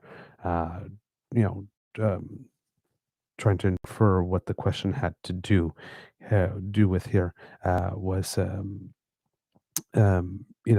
comparing both options, and he says you'll have to look to them to find out why it is that they're doing that. But if you have an option to knock down or to take another path, essentially I want to take another path here. So yeah, there you go. But as you heard in that final little bit there, the Conservatives, coward and a traitor and betrayal and all of that kind of stuff. And Conservatives have been losing their minds when it comes to this. It's really sad. And it's caused a situation where other Conservative MPs like Matt Genereux and Dominique Vien and well, the third one, I'll set them aside for a moment, have actually had to come out and actually make statements. I am not leaving. So things are going well When MPs from your party have to come out and make declarative statements that they're not leaving. There was another one, Frank Caputo, that came in and said, I will never, never, never, never cross the floor, which is a really stupid thing because as an MP, you should always reserve the right to decide that it might be in the best interest of your constituents to be represented or to do your work under another banner if you discover that your leader or your party is not living up to its commitments rather than signing a blood oath to your party in the manner that Frank Caputo seems to indicate. But then again, Mr. Caputo, you didn't have to announce that you would not be leaving or crossing the floor because for a crossing of the floor to happen, another party has to first want you. I think I think we know with confidence that you will not be crossing the floor, sir. You didn't have to announce that. Ouch. Beaver got talons. About some conservatives losing their mind. And yeah, we're going over the 2 hours today, kids and cubs. We have some of the usual characters. So let's bring some out and let's look at some of this reaction and analyze how juvenile and silly it is. We have the famous Mario here. Unprecedented. It's very likely that Mark Carney will form a majority government. Rumors are that several more will cross the floor. Canadians did not vote for this. This is a betrayal to all Canadians. Oh my God, it's so terrible. Interesting part about that one is that Mario, who usually posts so smugly and confidently about how the Conservatives are inevitable, rumors are that several more will cross the floor, and it seems that Mario believes these rumors, or else why would he be writing this type of a panicked thing? Canadians did not vote for this, and I'm sitting there and I'm thinking, what is it specifically that they did not vote for, Mario? Did they not vote for someone crossing the floor, as you claim, or did they not vote for the leader of a party who is so out of touch and self-centered and narcissistic that they are willing to make irresponsible comments about the RCMP and behave in other manners such that he would lose the confidence of some of his own members? What is it that we didn't vote for? Because I very distinctly remember Canadians not voting for Pierre in the first election. And somehow we still have him. You need to be a little more clear when you say Canadians didn't vote for this. You need to say what this is in there. This is a betrayal to all Canadians. It's not a betrayal to all Canadians. It's not a betrayal to Canadians that voted Liberal or quite happy he came along, and it's certainly not a betrayal to every constituent in his riding, the over 40 something percent that voted Liberal last time around.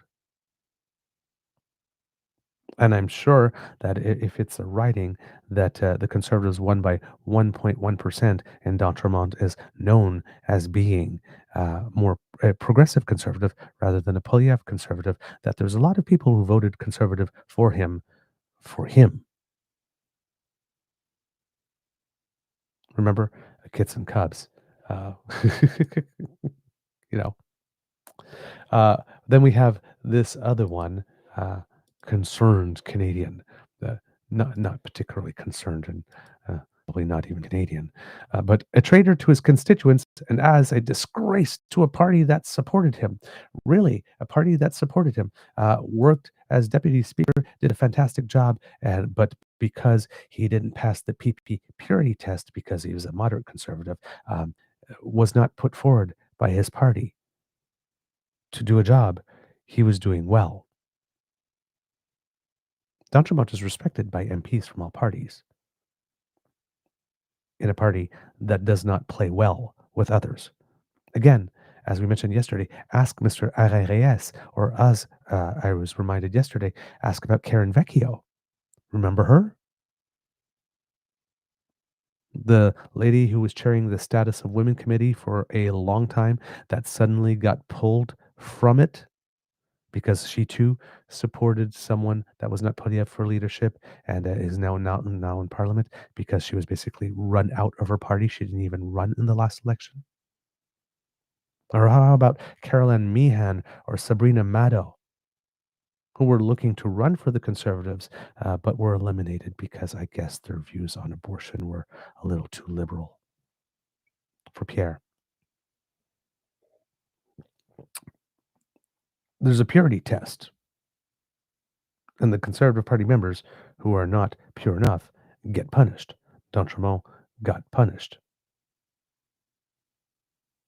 His name was not put up for Speaker because he didn't kiss Pierre's boots enough. And you got guy going, a disgrace to a party that supported him. Don't know what channel you were watching. Then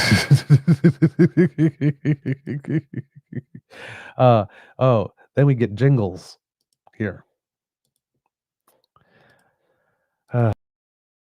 2 months ago, Pierre Poilievre graciously hosted Chris D'Entremont for breakfast at his official residence, Stornoway. Yet this is how Chris repays him, joins the Liberals, betrays Conservatives across the country, and backstabs his constituents. Disgraceful. Okay, let's look at what's wrong with this tweet. Pierre invited Chris D'Entremont to Stornoway for a breakfast at a swanky establishment. And therefore, Chris needs to repay Pierre with unwavering fealty. For the cost of one breakfast, you too can buy a Conservative MP. That is not graciously hosting, that is establishing a quid pro quo. I've invited you to breakfast, therefore you must now do for me. You must repay me. It smacks a little bit of I bought you dinner, now you need to put out.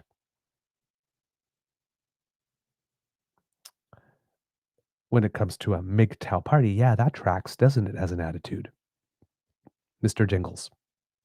Yeah, not the flex you thought it was. And then when you consider that swanky breakfast in a swanky location, that Pierre invited D'Entremont to a breakfast for which D'Entremont should have signed his loyalty to Pierre away in blood, was a breakfast hosted at an establishment that is entirely funded by taxpayers, that would have been cooked by a chef that is funded by taxpayers, with food that would have been shopped for by a shopper that was funded by taxpayers, and the food would have been paid for by taxpayers. So I'm not sure what gracious thing Pierre did, because it literally cost him nothing.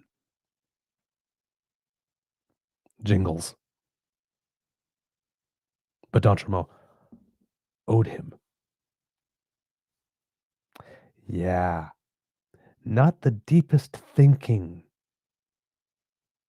Not the deepest thinking going on in conservative circles here. And let's see, what is the last that we have here? Brian Briggett. I maintain my strongly held belief that you should lose your seat if you join another party, and a by-election should be called. MP should be allowed to become independent, but nothing else. It's absurd. Yes, indeed. Oh my God, yes. Somebody crosses the floor. That must generate a by-election. Now, of course, the irony here is that we had an election and your leader didn't get his seat. So then we all had to make a $2 million donation so that he can get a do-over. And now for the last week and a half, conservatives have been talking about, oh my God, the Liberals are trying to provoke an election with another costly election with their very costly budget. And now that the budget has been tabled, and Chris D'Entremont's crossed the floor, oh, we need to have another by-election. Let's spend another $2 million because we don't like the fact that he crossed it. We don't like the fact that he took away our conservative seat. Let me remind you, sir, that it is called the House of Commons, not the House of Parties. The seat belongs to the people, not the party, and the people chose Chris D'Entremont, candidate to fill that seat, not the Conservative Party of Canada, to fill that seat. And yes, I know that the way that our elections are organized is such that we all just look to the leaders and we look at if we like the leader, then we vote the party color associated with the leader in our riding. And a lot of people don't take a look at their local MP and whether or not they're a good constituency MP. I know a lot of people vote that way, but legally on the ballot, you vote for the person. And an MP, as an MP, is allowed to determine somewhere along the way that his constituents' best interests could be served better in another way, sometimes under another banner. And the people get to vote on it again at the following election. If they approve of what it is that he did, then he will get reelected. And if they disapprove, he will not. A party cannot fire an MP. They can kick them out of caucus, they can kick them out of cabinet, but they can't take his seat away or her seat away. They either sit as an independent or they cross the floor. And if crossing the floor was a betrayal to the Canadians and a betrayal to Parliament, as Lisa MacLeod tried to present it to us, the rules of Parliament would not expressly allow for it to happen. It's not a betrayal. It's not treason. It's something that is allowed and provided for. Does it come with consequences? Yes. But all these people are behaving like it is their seat. And the thing is that this is always of convenience, right? Because back, I think it was in 2000, can't remember when it was. Was it 2018? I think it is. Leona Alislev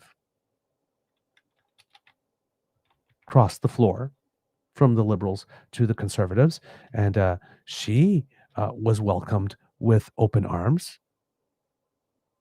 She even was going to try to run for the leadership of the Conservative Party at some point as a result.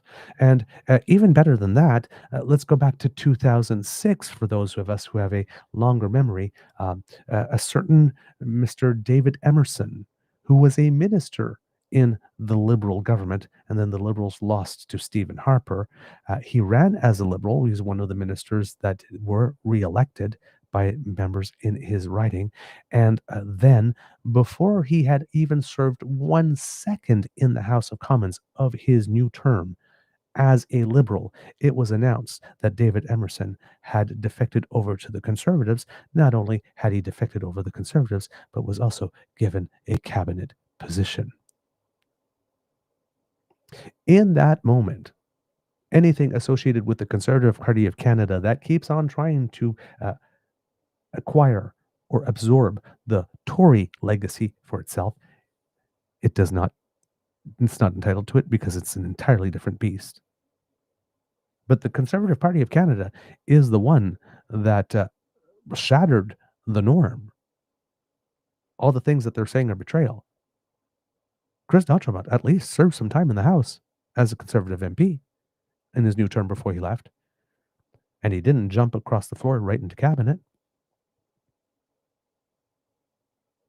Conservatives have no problem with floor crossing. In that case, a lot of people were trying to make the case, hey, we need to have a new election because we did vote for this guy under the Liberal banner, and he didn't even give us 1 second of service as a Liberal in the House of Commons. You just took our voice away. And Conservatives had no problem with that now. But now it says, if people do that, they have to sit as an independent, or, if they're going to cross forward to another party, then they need to resign and run again. No. It's called crossing the floor. If you want an MP to resign and then run again under another banner and have another election, that's not crossing the floor. That's abandoning the floor completely, exiting the building, re-entering the building, and then hoping that you will gain access to the floor again. It's not what our parliamentary rules provide for. You may not like it, but it is not a betrayal. It is a legitimate decision.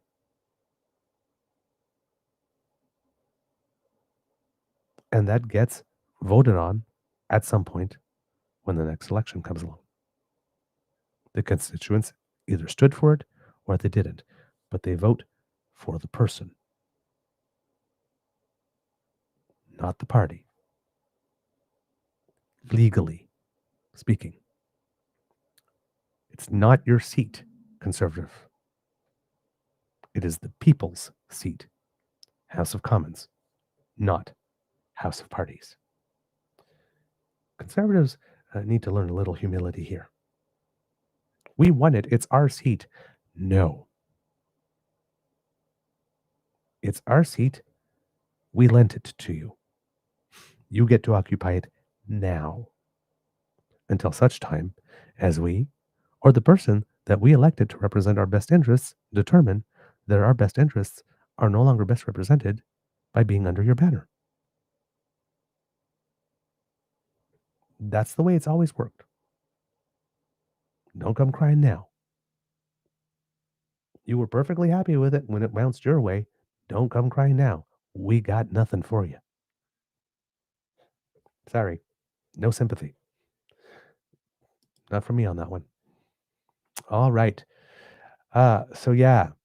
And then the interesting part here is that they are trashing this guy, right? And my thing when I'm watching them trash this guy is, how would you put it? Well, here, let me show you this clip here, kids and cubs. I thought there were going to be some commercials before it that had to do it, but no, there isn't. Let me show you this clip, kids and cubs. For those who are listening, you might want to adjust your volume because there is going to be some applause and stuff, and it may pop out relatively loud. So just giving you a pre-warning for that. But this is Chris D'Entremont as he was greeted when he was coming in to caucus for the first time with the Liberals. MP Chris D'Entremont started the week as a Conservative, but he'll be ending it as a Liberal, and he may not be the only one. The Liberals now hold 170 seats out of 343. That's too short of a majority. The momentum does seem to be right now with the Liberals, and certainly lots of pressure on the Conservatives in a way they didn't anticipate. So that was Chris D'Entremont's first Liberal caucus, and he was met by cheers and backslaps. But this morning he also... So, met with cheers and backslaps. Conservatives are sharing stills from him walking to the caucus meeting to applause and hugs and whatnot, and trying to make that look bad.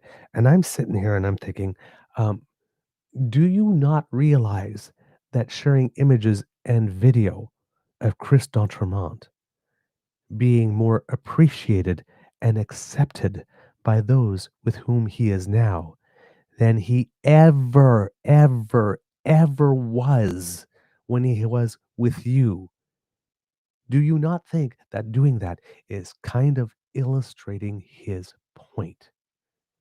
Especially as you call him a coward and a traitor as you share those images. I see you sharing those images of him and calling them all names, and I'm thinking, fuck, no wonder he left you.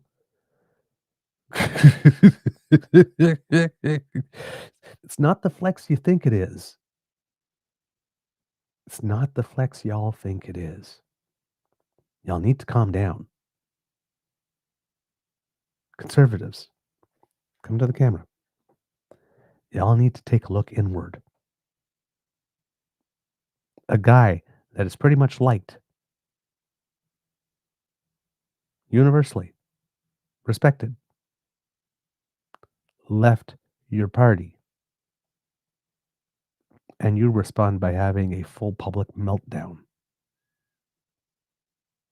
putting on display all the reasons why it is he left, making his case for him. Perhaps, counter-proposal, since I like to be helpful, you might want to use this opportunity to take a little look inward. Now, I know introspection is not your thing, conservatives. I know it. I know it. I know I'm asking a lot of you. But maybe, just maybe, I want to take a little moment, look in the mirror, and see what it is you're giving off. Is there maybe an odor coming from your ranks? Is there a rank? Is there a little bit of rank coming from your ranks? You might want to ask yourself, is there anything that you could do better?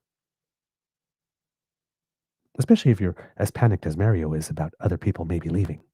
Is there anything that you could do better? Rather than just blaming it on the other guy. Everybody else is a coward and a traitor. You guys are all fine though, right? Because people normally run away from your party on budget day because everything is perfect with you, right? Maybe a little less pressing on that red meat outrage button and a little more internal work. Because Chris D'Entremont was basically saying, no, you're right. It's not me. It is you. You know, you have some work to do. You have some work to do, conservatives. You're not a long-term bet. And you're not a group of people with whom we'd like to attach ourselves for the long haul. Kind of high maintenance as well. Just saying. All right. Let's see what else we have for you today. Like I said, we're talking about rebukes, and there is a lot going on in the world here. So we have the opposition parties rebuking the budget a little bit. We have Chris D'Entremont rebuking his party. We have his former party members rebuking him. And, well, we had an election on the 3rd in the territory of Yukon. And it seems that in Yukon, well, there was a rebuke of the government of the day, kits and cups. And it would seem that the Yukon party, which is more of a conservative party, did win the election here. So according to Yukon News, because we like the Yukon News, good publication here, during this Yukon Party leader Curry Dixon thanks his team, including the volunteers, campaign managers, and door knockers, as well as his family who joined him on stage. Dixon said the results show Yukoners sought a change to address issues from housing to healthcare and infrastructure. We have stayed positive and we have stayed focused, he said. We focused on our team, on our vision, and Yukoners rewarded us for that. Following his speech, Dixon told reporters he's eager to get to work. So there you go. And let's see what else. Oh, this was a timeline thing, and it's going backwards here. So yes, it was around yes, CBC called the 2025 Yukon election win for Yukon Party, who are expected to form a majority government here.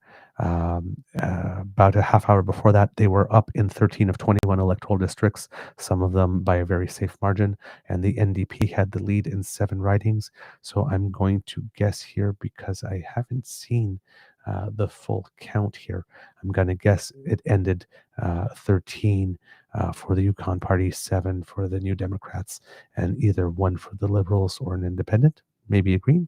But I will get to better results there. Here it says here, with the math favoring a Yukon Party majority government, NDP leader Kate White is making a concession speech that also promises an NDP voice in the legislature. She said during the concession speech, "What an incredible night. So tonight we made history across the territory, from Dawson to Watson Lake, Old Crow to Carcross, to the heart of Whitehorse. More Yukoners than ever heard what we had to say. We saw growth in communities right across the Yukon, and we're sending incredible NDP voices into the assembly." Earlier in the evening, Premier and Yukon Liberal leader Mike Pemberton conceded, having finished third in his attempt to secure the MLA seat for Whitehorse West. So the leader did not even secure his seat here. Quote, "We've seen nights like this before, but this party remains committed to the Yukon. This is a moment that we regroup, we listen more, and we rebuild." According to the unofficial count, the Liberals' only seat will be Vuntut Gwich'in, taken by Deborah Lee Retty with 52 votes. Up next in the far north riding is Up next in the far north riding is NDP incumbent Annie Blake with 45 votes, and then Sandra Charlie of the Yukon Party with 35. So let's see what else that we have here with regard to that. Oh, interesting move here. Yukon's incoming premier may have campaigned on a message of change, but when it comes to the territory's voting system, Curry Dixon said he's happy to keep things just the way they are. That's despite the results of a plebiscite on Monday that saw a majority of voters say yes to electoral reform. The plebiscite held concurrently with the territorial election asked voters whether they favored changing from the current first-past-the-post system to one that uses ranked ballots. A little over half the territory's 35,966 registered electors cast a ballot in the plebiscite, and of those who voted, 56.1%, 10,186 people said yes to electoral reform, while 43.9% said no, according to unofficial results from Elections Yukon. And I think this may be the first time in Canadian history that a vote, plebiscite, or referendum on any form of electoral reform passed. And I will note that it was for ranked ballots, not proportional representation. Voters were most likely to support the change if they lived in Whitehorse. The plebiscite also saw a greater proportion of yes votes in ridings that also elected NDP MLAs on Monday. So we basically have the new premier saying that thank you for the mandate, and I heard that you voted in a plebiscite that is indeed non-binding, and as my first act as a premier, even though you have all told me collectively what it is that you'd like, I'm going to say no to you. So we're off to a great start in Yukon. Welcome to a conservative government. You tell them what you want, and they say, yeah, but we're going to go another way. But thanks. The rural riding of Mayo Techun saw the least support for electoral reform, while the Whitehorse ridings of Tekhini, Riverdale South, and Riverdale North, all NDP wins on Monday, saw the most proportionally. Floyd McCormick, a former clerk of the Yukon Legislative Assembly and a proponent of ranked voting, called the plebiscite result substantial. There hasn't been a whole lot of success across Canada when it comes to referendums or plebiscites regarding changing the voting system. So in that sense, yeah, it is a bit of an innovation. Still, he acknowledges that the plebiscite results are non-binding, and the next government is not required to do anything as a result. He also points out that the Yukon Party has long been against changing the current system. Dixon, who said during the election campaign that his Yukon Party wouldn't act on the plebiscite result, confirmed on Tuesday morning that his position hasn't changed. I still think that the move to ranked ballots is the wrong one, and that this whole exercise has been a waste of money, and the Yukon Party believes that principally, I'm guessing, because I guess they believe that if we had a ranked ballot, they would not be as many people's first or second choice as often as needed in order to be able to form government, because that's really the only reason to oppose it, isn't it? He said Monday's plebiscite results were something his government will, quote, have to consider and talk about, but he also wasn't afraid to be a wet blanket for anyone hoping for that particular sort of change. Quote, I think that the significant resources it would take to overhaul our electoral system would be better placed in either education, health, or any of the priorities that we have for moving forward. That, kids and cubs, is bullshit. Because when it comes to moving to ranked ballots, it doesn't take any significant resources to overhaul the election system at all. Because nothing changes, really. It's still the same ballot box. It's still the same ballot. It's just that people, rather than writing an X or a check mark, put a 1, 2, or 3, or 4, or whatever, a number in the boxes or in the circles. Takes a little longer to count, but that's it. There are no significant resources involved. and it's not an overhaul. It literally is writing numbers rather than an X or a check mark, and a slightly different way of counting. And particularly in the Yukon, that doesn't have a very, very high population, right? Third place candidate got 39 votes. Oh, gee, let's take those 39 votes out and redistribute them. That'll take us a whole 6 hours to count. Oh my God, the overtime. That's bullshit answer. McCormick, however, points out that more people voted yes in the plebiscite than voted for a Yukon Party candidate on Monday. He also argues that simply ignoring the plebiscite result goes against the conventions of how we run elections and how we approach electoral reform in Canada. Quote, for the party in power to just say, we're not going to do this when we've had a plebiscite vote in favor of it, that's running contrary to the way things are done in this country, McCormick said. He says it will now be up to advocates like himself to continue pushing for electoral reform in the hope that the new government might change its mind. Quote, it will be a challenge, he said. So that is definitely interesting decision here. According to the Canadian press, just to make sure that we get everyone, and we like the Canadian press because it's more straight up reporting than editorial. The Yukon's premier designate said he's ready to start implementing key promises from his election campaign, but stopped short of pledging electoral reform, even after residents voted in favor of changing to ranked ballot. Curry Dixon made history Monday when his Yukon party picked up 14 of the 21 available ridings, meaning he'll become the first premier born in the territory. Quote, ultimately, it's an honor and a generational shift, and I'm certainly very proud to be the first Yukoner born in the territory to become the premier, he said in an interview Tuesday, noting that earlier premiers had generational roots in the territory, but were in power at a time when people had to leave the Yukon to give birth.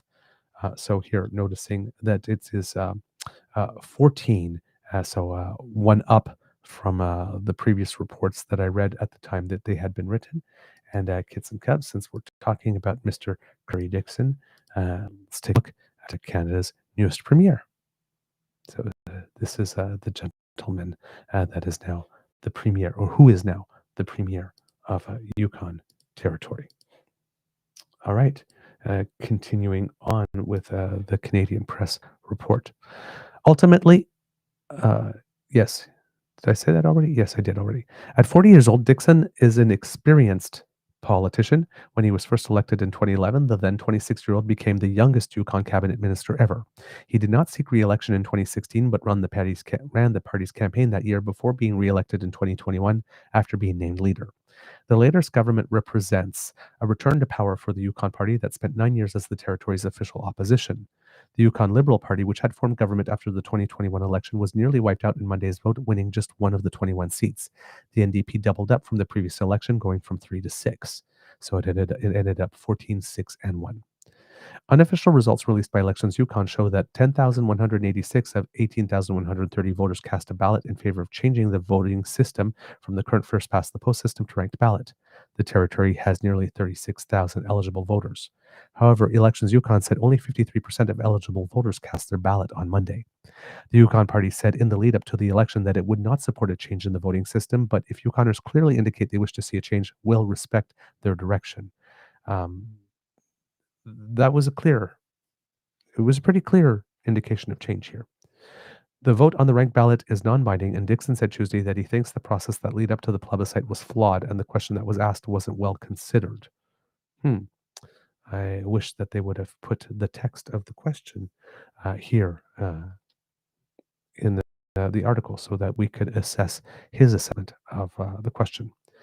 He said he thinks changing the way the territory votes is not the best use of limited resources right now, but that a final decision will be made by his new cabinet.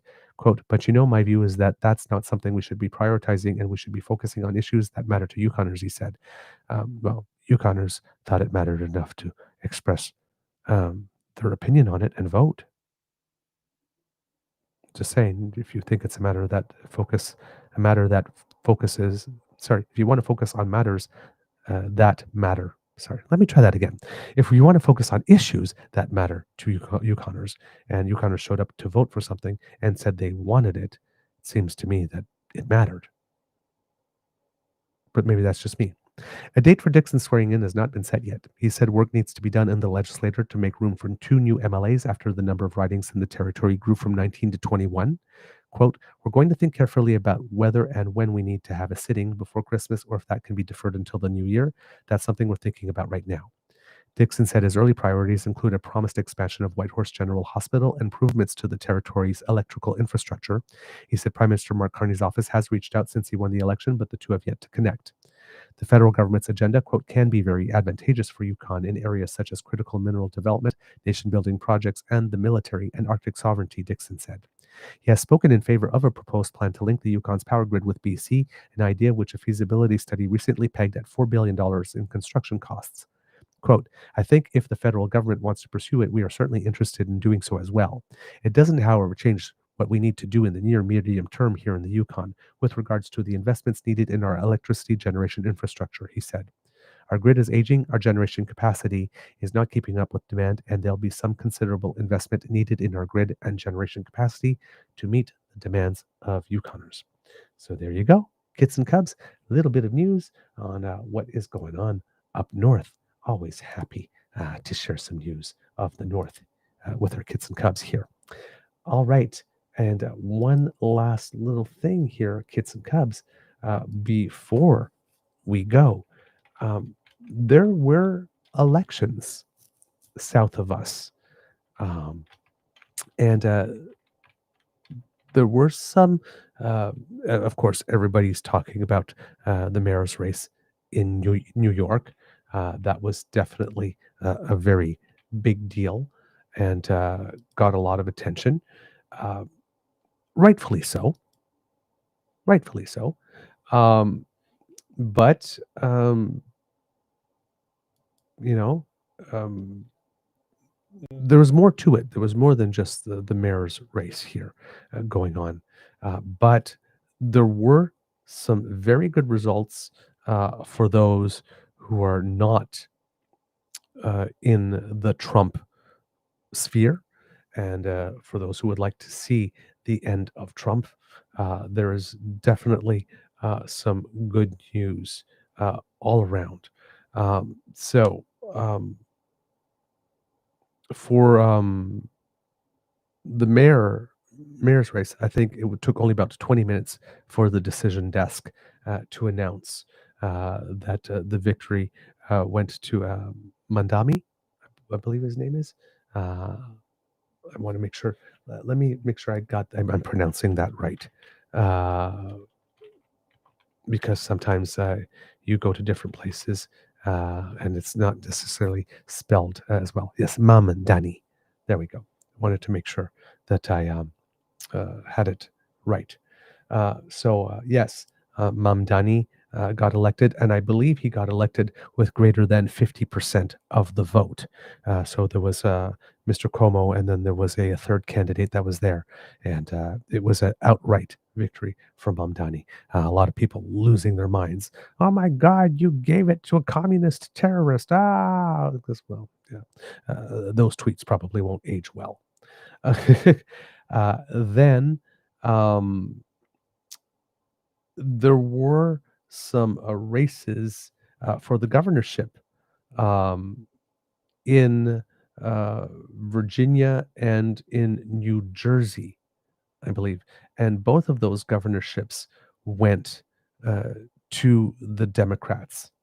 And again, both of them relatively fast from the decision desk.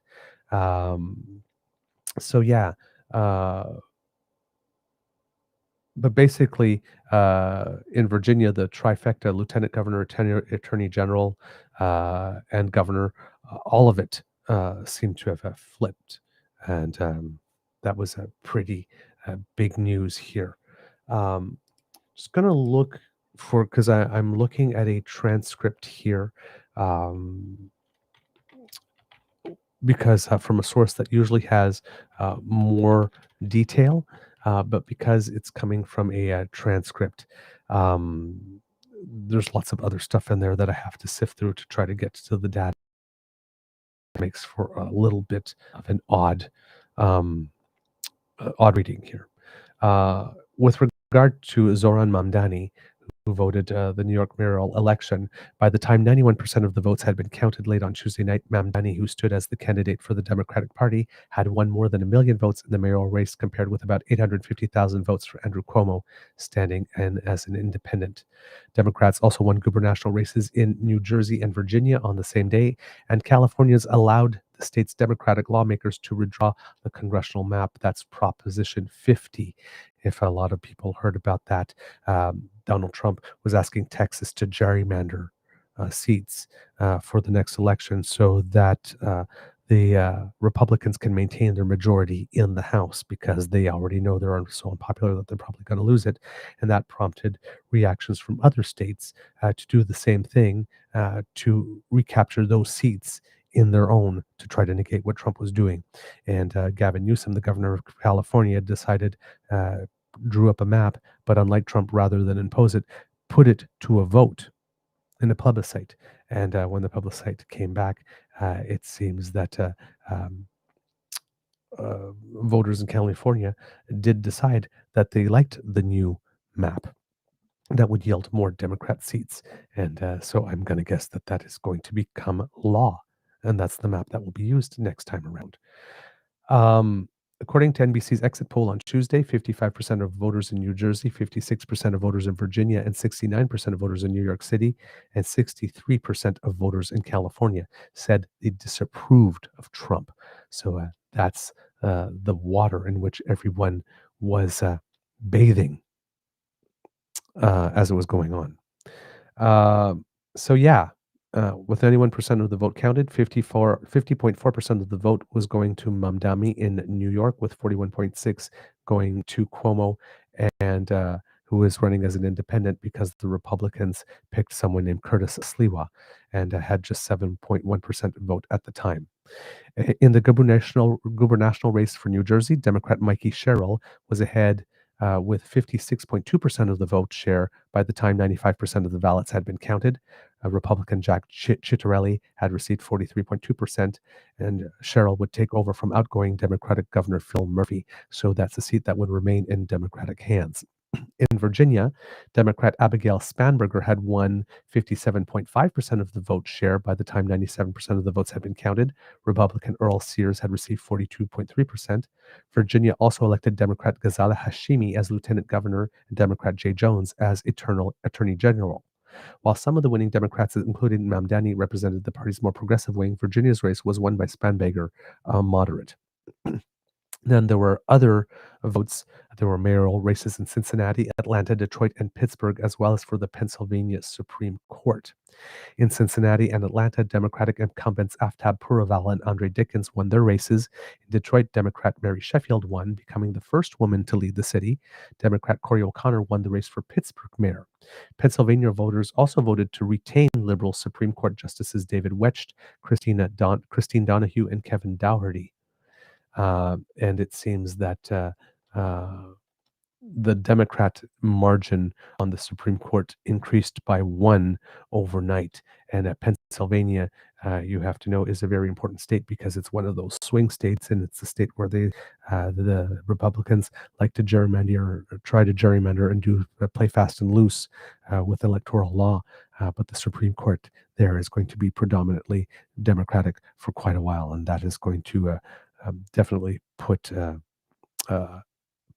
pin in that balloon, pop, to not allow that to happen as much anymore. So yeah, great results. It seems to have been a complete sweep for Democrats throughout all of that. With regard to California, Californians voted on an amendment which will allow the Democratic-controlled state legislature, led by Governor Gavin Newsom, to implement new congressional district maps starting with the 2026 elections. A majority, 63.8% of voters, had voted in favor of the amendment by the time 71% of the votes had been counted. While California has been a reliably blue state, some districts in its rural northeast have often flipped red. With the redistricting plan set out in Proposition 50, 5 of these districts could now turn back to blue in the upcoming House elections. And this was a sort of a proportional thing because Texas gerrymandered their map to try to swing 5 more seats to the Republican side. So California went ahead and did their gerrymander only such as to negate that with another 5, as opposed to trying to maximize what could happen in the state. The thing also with the move in Texas is that, according to a lot of analysts, is that move can backfire on them because they did their moves based on the last federal election in which a surprising number of people of Hispanic descent voted for Trump, and a lot of them now are extremely disappointed with what they got. So they may have created larger writings that in the next election, um, basically, what they call you can gerrymander or you can dumbmander, and it seems that they might have done a little dumbmandering and may have set themselves up to lose a good chunk of those 5 seats that they thought that they were going to win now, because they relied on those Latino voters to remain in their camp in the next election, but they didn't do anything for them. So, not they may have screwed themselves over with the gerrymandering thing. After the vote, Newsom told reporters, "We stood tall and we stood firm in response to Donald Trump's recklessness. And tonight, after poking the bear, this bear roared with an unprecedented turnout in a special election with extraordinary results." So there you have it. But kids and cubs, this good news does come with a little bit of a caution, because we know how sensitive the president is. After all, a single ad from Ontario with Ronald Reagan's words was enough to make him fall down and get so upset that he called off trade talks with Canada, a country with which, if you cannot reach a trade deal, you can't reach one with anyone, really. And, you know, threaten us with more tariffs. So, world community, Trump just got severely rebuked and very much embarrassed. So, I'm starting a pool. When do you think Mr. Trump is going to announce the next round of tariffs? And will we, his favorite punching bag, get them again? Trumpism lost in the elections. Get ready for more tariffs, Canada. IQ 47 might be in a bad mood this week. Oh, God. What a loser. Seriously. Anyway, kids and cubs, I have yammered on long enough today, but we had lots of news today about pushback. Mr. Grizzly had said that this would be the year of the pushback. Seems like we're getting it in the States, even here in Canada. I can't say I'm disappointed. I've been waiting for this. Hopefully, this new trend is our friend. But for now, that's the end of our show. We hope that you love listening to us, because we love making this for you. Remember, sharing is caring, and word of mouth is priceless. So please, please, please, please, please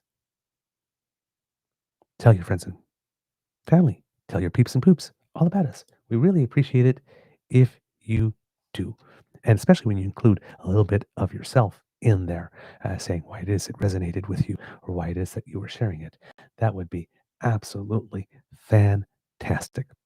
Now, kids and cubs, if you would like for us to help you, because you know what? You might be a busy beaver or busy cub on the go, and you might not have time to watch the Daily Beaver Morning Show live with the DAMFAM. Well, have we got a deal for you?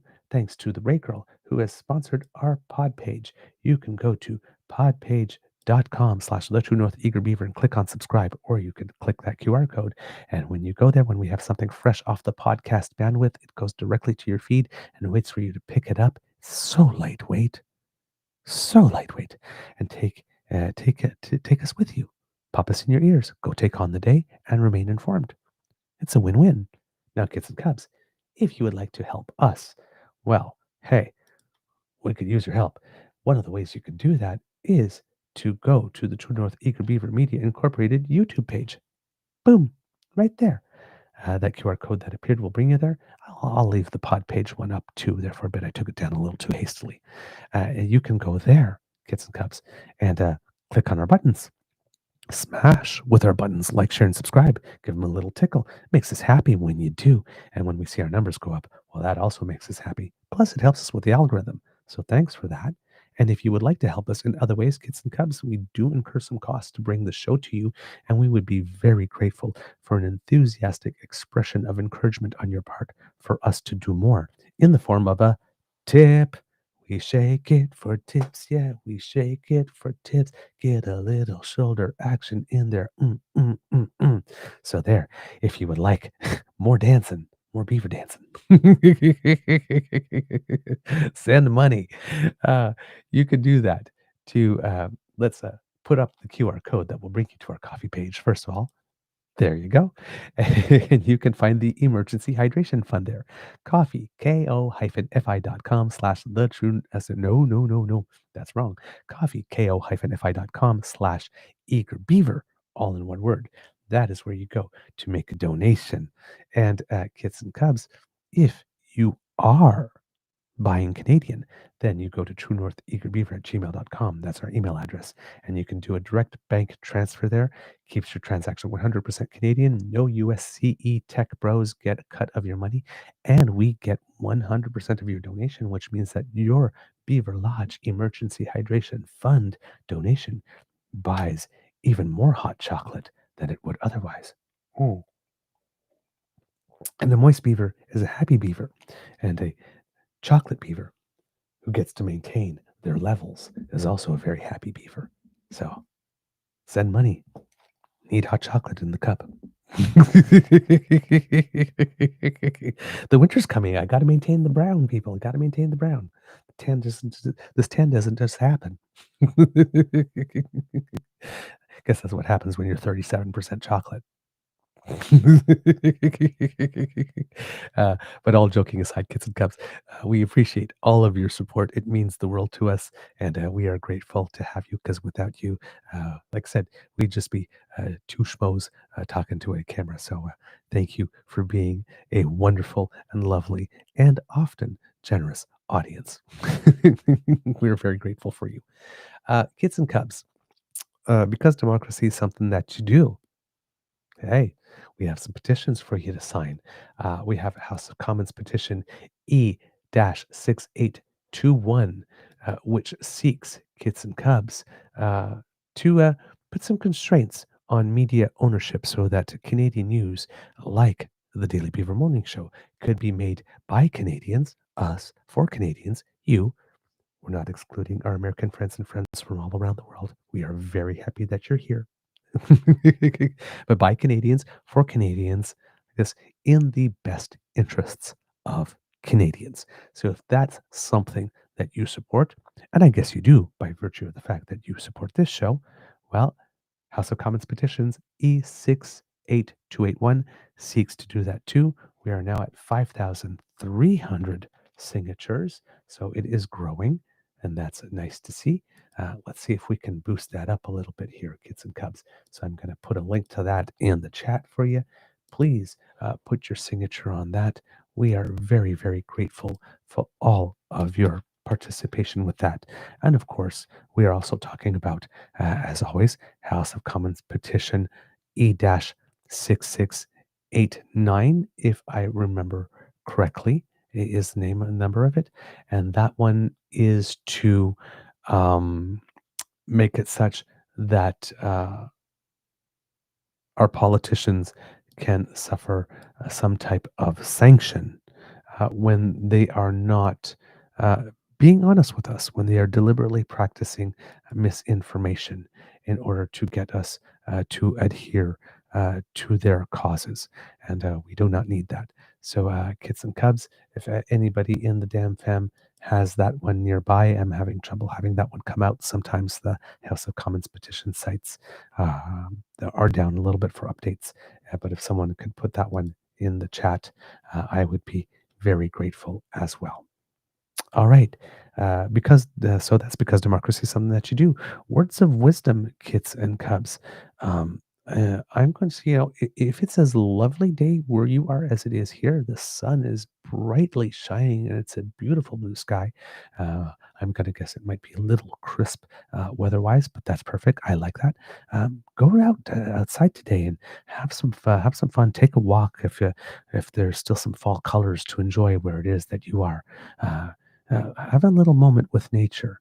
If you have a garden and you maybe you're winding it down for the season and to prepare it for the next season. Just you know, uh, put your hands in the dirt a little bit, or go take a walk, breathe some fresh air, commune with nature in any way that you can, and that should be good for the soul, especially this week. All right, kits and cubs, that's all we have, right? Yeah. So I guess it could be a tough world out there. Please be kind to and gentle with yourself. At the count of three, kids and cubs, may I please have you say, Mr. Beaver, please cue the cock. On 1, 2, 3. Ooh, yes, yes, yes, yes, yes. Absolutely no rebukes here. Nothing, nothing but love and melodious requests. And therefore, as your queen, I live to serve. You are listening to a True North Eager Beaver Media Incorporated podcast. The True North Eager Beaver podcasts are proudly brought to you by our founding sponsors, the Misfit Mysteries from Corvid Moon Publishing, your source for science fiction, fantasy, and cozy mysteries featuring a broad diversity of characters, CanadianTarot.com, their uniquely Canadian online eclectic tarot community, and the Peppermaster, hot pepper sauces made from farm-fresh ingredients to thrill your taste buds and expand your mind. We are grateful to the Crier Media Network for its support, Pete Jarvis for our artwork, and Paul Joseph Something for our opening and closing sequence music.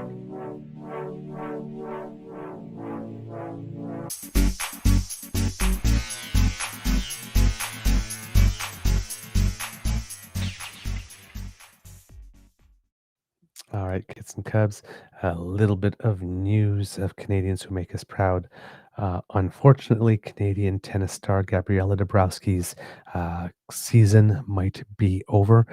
They were playing at the ATP Tour Finals, and in the round robin portion to make the final playoff round, they lost their match today, putting them in a situation where they will not advance this time around. I think Gabrielle Dabrowski had won the WTA finals once in her career, but still an impressive year for her, considering that she was also dealing with breast cancer and didn't get to play the full season. Still maintained her top 10 ranking in the world as a doubles player, and along the way managed to win the U.S. Open Grand Slam doubles final for her second Grand Slam doubles. Same gender doubles. She has two mixed doubles Grand Slam titles under her belt as well, but for her fourth career title.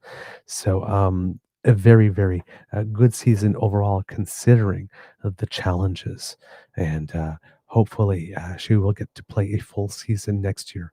And with her improved health and now a second Grand Slam win under her belt with her partner, Aaron Routliffe, who has a Canadian connection, but who plays for New Zealand. Her sister, Aaron Routliffe's sister, is a Paralympian for Team Canada, and I believe won a medal at the last Paralympics, Winter Paralympics.